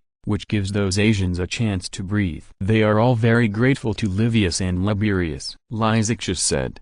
What a bunch of cheap bones. They forgot how the Romans massacred them when they were given some benefits, Mithridates said with contempt. But he soon discovered the problem in Lysichus' words. Alexander, do they think I am not Levi's opponent? So they would rather resist me than submit to me. Lysichus, no, it should be Alexander, smiled bitterly. Why do some things have to be said so clearly? He was originally a favorite general of Mithridates, and was sent by Mithridates to Rome to contact Sertorius and those nobles to cause chaos in Rome, and he was lucky to have fulfilled his mission. As for attacking Dragon City, that was a decision he made privately, and he was still very interested in Livy's sword-making skills. How can the ignorant people understand your majesty's wisdom? Alexander said. Don't talk nonsense. If I were really wise, I would not be defeated by Sulla. I am not that kind of foolish king, Mithridates said with a big wave of his hand. Your majesty is wise, Alexander said sincerely. In fact, if it weren't for the Romans, Mithridates V deserved to be called wise. He not only conquered Galatia and Bithynia, but also conquered Asia, greatly expanding the territory of Pontus. He also defeated Cotta, the governor of Asia in history, and even Sulla's general Murena was defeated by him when he attacked Pontus. After being defeated by Sulla, he immediately ordered reforms. In the past, the Pontic army was covered with gold and gems when they went to war. The fleet had cabins with gold and luxurious bathrooms, and they looked like rich people. But now all these are gone. He gave the Roman daggers and shields to the soldiers and asked them to learn the Roman tactics. Without gold and gems, the army had a brand new look. It was for this reason that Alexander admired Mithridates V from the bottom of his heart. You are the one who knows Levi best among us. Tell me, who do you think has a higher chance of winning, me or Levi? Mithridates V asked. Hearing this,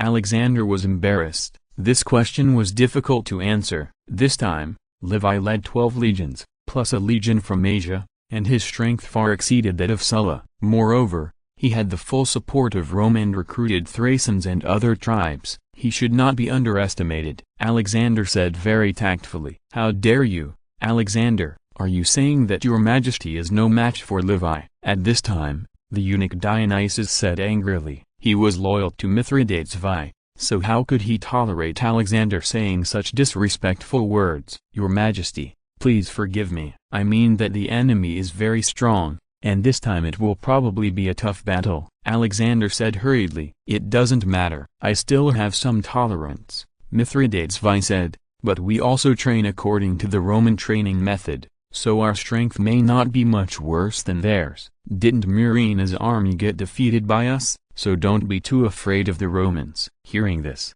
Alexander's mouth twitched slightly. "Murina has only a few people. How can it be compared with Levi's 13 legions? And your training method only shows the form, not the spirit, and is completely incomparable with the regular Roman army. If a real battle breaks out, they may become a burden to us. If you ask me, those training methods are useless. In war, the key is to fight with courage. As long as we dare to fight, no matter how many people there are, they are no match for us." At this time, a barbarian chieftain said. Everyone looked at him. It was Audacus, a chieftain of the Dandarians. Mithridates recruited a large number of barbarians for this expedition. The number of these barbarians was at least 80,000. That was why he was able to recruit an infantry of more than 140,000 infantry and 16,000 cavalry, in addition to a large number of civilians. It was claimed to be 300,000. We can't underestimate the Romans. Their training methods are still very effective, Mithridates said with a smile. Chapter 249, Fake Surrender. What a shitty training method. I think you are scared by the Romans, Eudoxus said with contempt. Hearing this, everyone's face changed. The defeat to the Romans was Mithridates' eternal pain. Generally, no one dared to mention it. This reckless man was simply an idiot. Bold, Eudoxus, do you know what you are talking about? Dionysus said angrily. Just tell the truth, Eudoxus said disdainfully. Mithridates' face turned livid, and others began to curse Eudoxus. Although some tribal chiefs cursed, they still agreed in their hearts. Those training methods are useless. Isn't fighting just chopping with a knife? Isn't it enough to chop the opponent to death? Alexander was puzzled. Although Eudoxus was very powerful, he was a man with long sleeves. He had a very good relationship with each chief and was very flattering to Mithridates. What happened today? Did he take the wrong medicine? Enough, Eudoxus. I now declare that you have resisted my orders and boycotted the training, and I will deprive you of your military power. Get out of here, Mithridates said angrily. Eudoxus was so angry that he pointed at him and couldn't speak. Your Majesty, should we give him another chance? Eudoxus was also unintentional. Yes, for the sake of Eudoxus's heroic fighting, let's forgive him once. Those tribal chiefs said one after another. Eudoxus is very good at dealing with people. He has a good relationship with them. They also have a part in boycotting the training. In this way, Mithridates can also deprive them of their military power. What they don't know is that Mithridates really wants to take the opportunity to hit them. Just go. We'll see. To their surprise, Eudoxus actually left in anger, which made Mithridates furious. This made everyone stunned. What happened to Eudoxus today? Why was he so angry? Alexander's face was gloomy. It was not a good sign for such a thing to happen before the war. At this time, a messenger rode over here. Your Majesty, our army has found enemy scouts in the area of Lake Isnik. Really? That's great. This time I must let the Romans know how powerful we are. Mithridates said with a big laugh. Your Majesty is wise and will surely defeat the Romans. Well said. We must defeat the Romans in this battle, the generals and tribal chiefs said hurriedly. Alexander's face was gloomy. I hope your Majesty can be more cautious and not make the same mistakes as before. The two sides almost noticed each other's existence at the same time. The scouts of both sides were fighting fiercely. Livius ordered people to set up camp near Lake Isnik. The camp of nearly 100,000 troops stretched for several miles and occupied the northern shore of Lake Isnik. In the military camp, Livius and others were discussing military intelligence. Our cavalry captured several enemy scouts. The current information we have received is that the enemy's cavalry is likely to be more than 10,000, and the infantry is likely to reach 150,000. Livius said. Hearing this, everyone didn't care. They had 13 legions plus more than 4,000 cavalry, plus various allied troops, Thracians, Cretan archers and more than 10,000 people from the island of Macaro, with a total force of about 90,000. There was a certain gap between the force and the enemy. However, there were many battles in Roman history where the few fought against the many, and the enemy didn't take this into consideration at all. There are many barbarians among the enemy, and those barbarian cavalry are very strong. Our cavalry is at an absolute disadvantage. Livius said. It's nothing. In the end,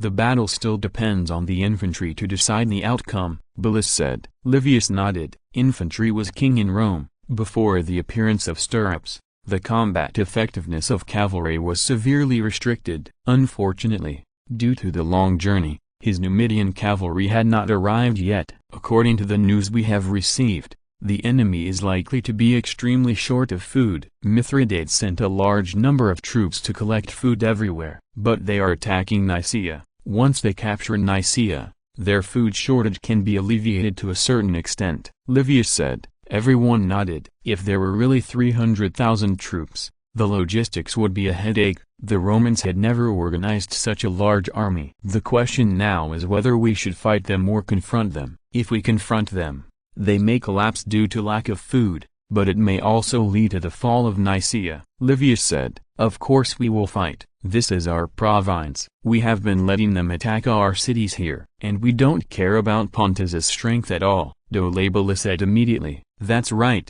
fight. I think it's a good fight. The generals expressed their opinions one after another. As expected, most of them advocated fighting. It seems that the generals are full of confidence and don't take Pontus' 300,000 troops seriously. Since everyone supports a direct war, let's fight. Livius said. He spent a lot of money on this war. All the legions were equipped with steel swords. He would not be afraid even if the opponent was the Roman legion, let alone the Pontus army. Then everyone discussed how to attack Pontus. What they feared most was Pontus's chariots. Pontus' chariots had sickles on both sides. Once these chariots rushed into the battle array, terrible casualties would be caused. At this time, Lysis suddenly broke into the big tent. Levi looked at him with some surprise. If there was no big thing, he would not break in without permission. General, a man named Euracus led thousands of cavalry to surrender. He said he was a tribal chieftain of Dandaria and was once a subordinate of Mithridates. He was dissatisfied with him, so he came to surrender to us. Lysis said. Everyone was stunned. There was such a good thing. Did he say the reason? Levi asked with a frown. He said that Mithridates scolded him in front of everyone and deprived him of his military power. He didn't want to lose his military power, so he brought his men to surrender. Lysis said. Levi's heart moved, and he suddenly remembered that in history, someone in the Pontic army pretended to surrender to Lucullus and planned to assassinate him, but failed in the end. Could this be him? Levi showed a playful smile on his face, so he asked Lysis to bring him in. Not long after, a tall man with eyes like copper bells, wearing armor and a full beard walked in. As soon as he entered the tent, Eudoxus immediately found Levi surrounded by people, so he immediately knelt on one knee. The sinner Eudoxus greets General Levi. Chapter 250. Battle. Who are you? Why did you betray Mithridates? Levi asked. I am a tribal chief of the Dandarians. Because Mithridates is arrogant and rude, everything is going on now. And Eudoxus exaggerated what happened that day. Levi glanced at Archelaus, who said that Mithridates is not arrogant, but he is extremely cruel. Mithridates killed his mother, brother, 3 sons, and 3 daughters. He was absolutely bloodthirsty. Eudoxus looked at Archelaus with some surprise. It turned out to be you? This made him sweat coldly, but fortunately he didn't lie just now. Archelaus used to be in a high position in Pontus and was deeply trusted by Mithridates. He had complicated relationships in the court, and I don't know how many people had secret dealings with him. Long time no see, Archelaus said with a smile. Eudoxus was brave and famous, and he had met him several times before. Although Levi had no expression on his face, he sneered in his heart, "He is a barbarian and has extraordinary courage. This guy is probably the one who will not run away." "Can you tell me about the situation of the Pontic army?" "We have some information,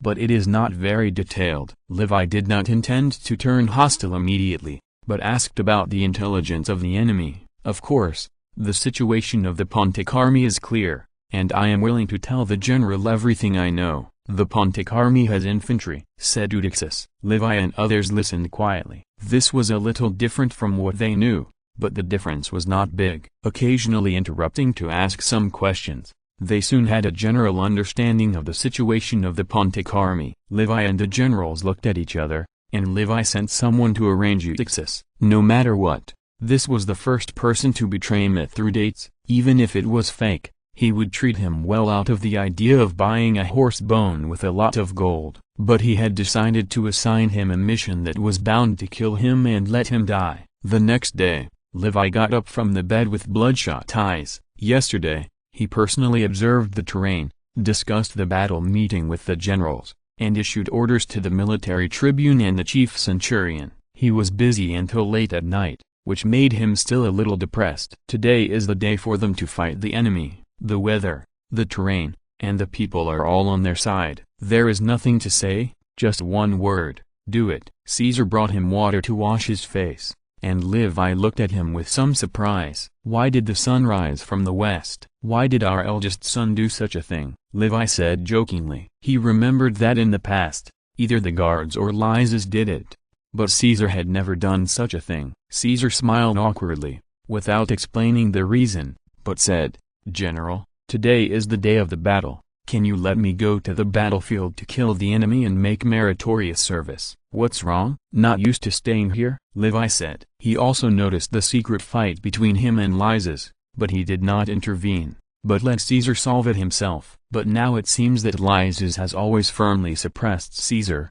and Caesar is going to raise the white flag and surrender. "No, I personally prefer to fight on the battlefield instead of staying in the rear." Levi glanced at Caesar and found that his eyes were clear and he could not guess his purpose at all. "Well, then, I will let you be a military tribune later, but forget it today. Remember to save your life, otherwise I can't explain to your family," Levi said. "Thank you, General," Caesar said with gratitude. After that, he brought in Levi's meal very quickly. Looking at Caesar's diligent appearance, it was difficult for Levi to connect him with the famous Caesar the Great. In any case, it was the breakfast brought by Caesar the Great. Although the breakfast was very simple, with only a bowl of milk, a piece of bread and 2 eggs, Levi still felt that it tasted very good. Just after eating, the guards reported that a large number of enemy troops poured out of the camp and seemed to be ready for battle. Levi immediately ordered the soldiers to prepare for battle. The camp gate was wide open.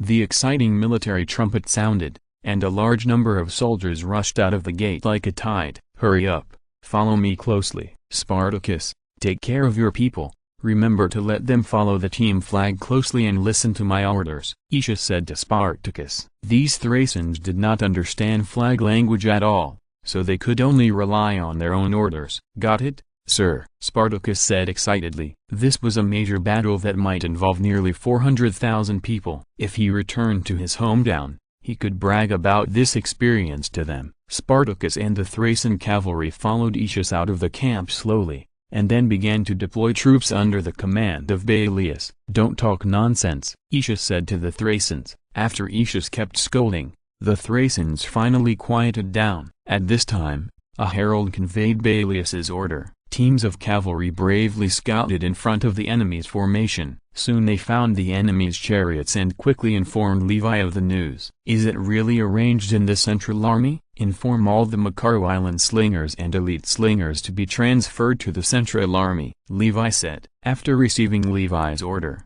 the Macaro Island slingers immediately took action and went to the Central Army. Levi also kept arranging troops and found that the enemy had arranged the barbarian soldiers on the left and right armies. He arranged 4 Roman legions and Thracians on the left and right armies to face the enemy's barbarian soldiers. The Roman legion was deployed in the center to face the enemy's central army. The cavalry was deployed on both wings to face the enemy's cavalry. In addition, 2 legions of reserves were left to deal with various situations. What worried him most was actually the cavalry. His cavalry had only about 6,000 people, and its strength was less than 1/3 of the enemy's. He didn't ask them to win, as long as he could hold the enemy back. Levi was in the middle, near the right wing, observing the enemy. The barbarians were wearing all kinds of clothes and holding all kinds of weapons. They didn't even have armor ready. They were in a mess and looked like a mob. "Blow the trumpet and order the army to attack," Levi said. This was the first time he commanded an army of nearly 100,000 people. The huge army was endless, which made him feel powerless. After such a large army was deployed, the outcome of the war was actually out of his control. Everything depended on God's will. The passionate trumpet sounded, and the entire army slowly moved forward like a wave. End of this chapter. Thank you very much for reaching the end. Don't forget to like. Looking for more exclusive content and immediate access? Subscribe to our Patreon. Remember, every like, subscription, or donation encourages us to continue. Thanks to everyone. See you in the next video.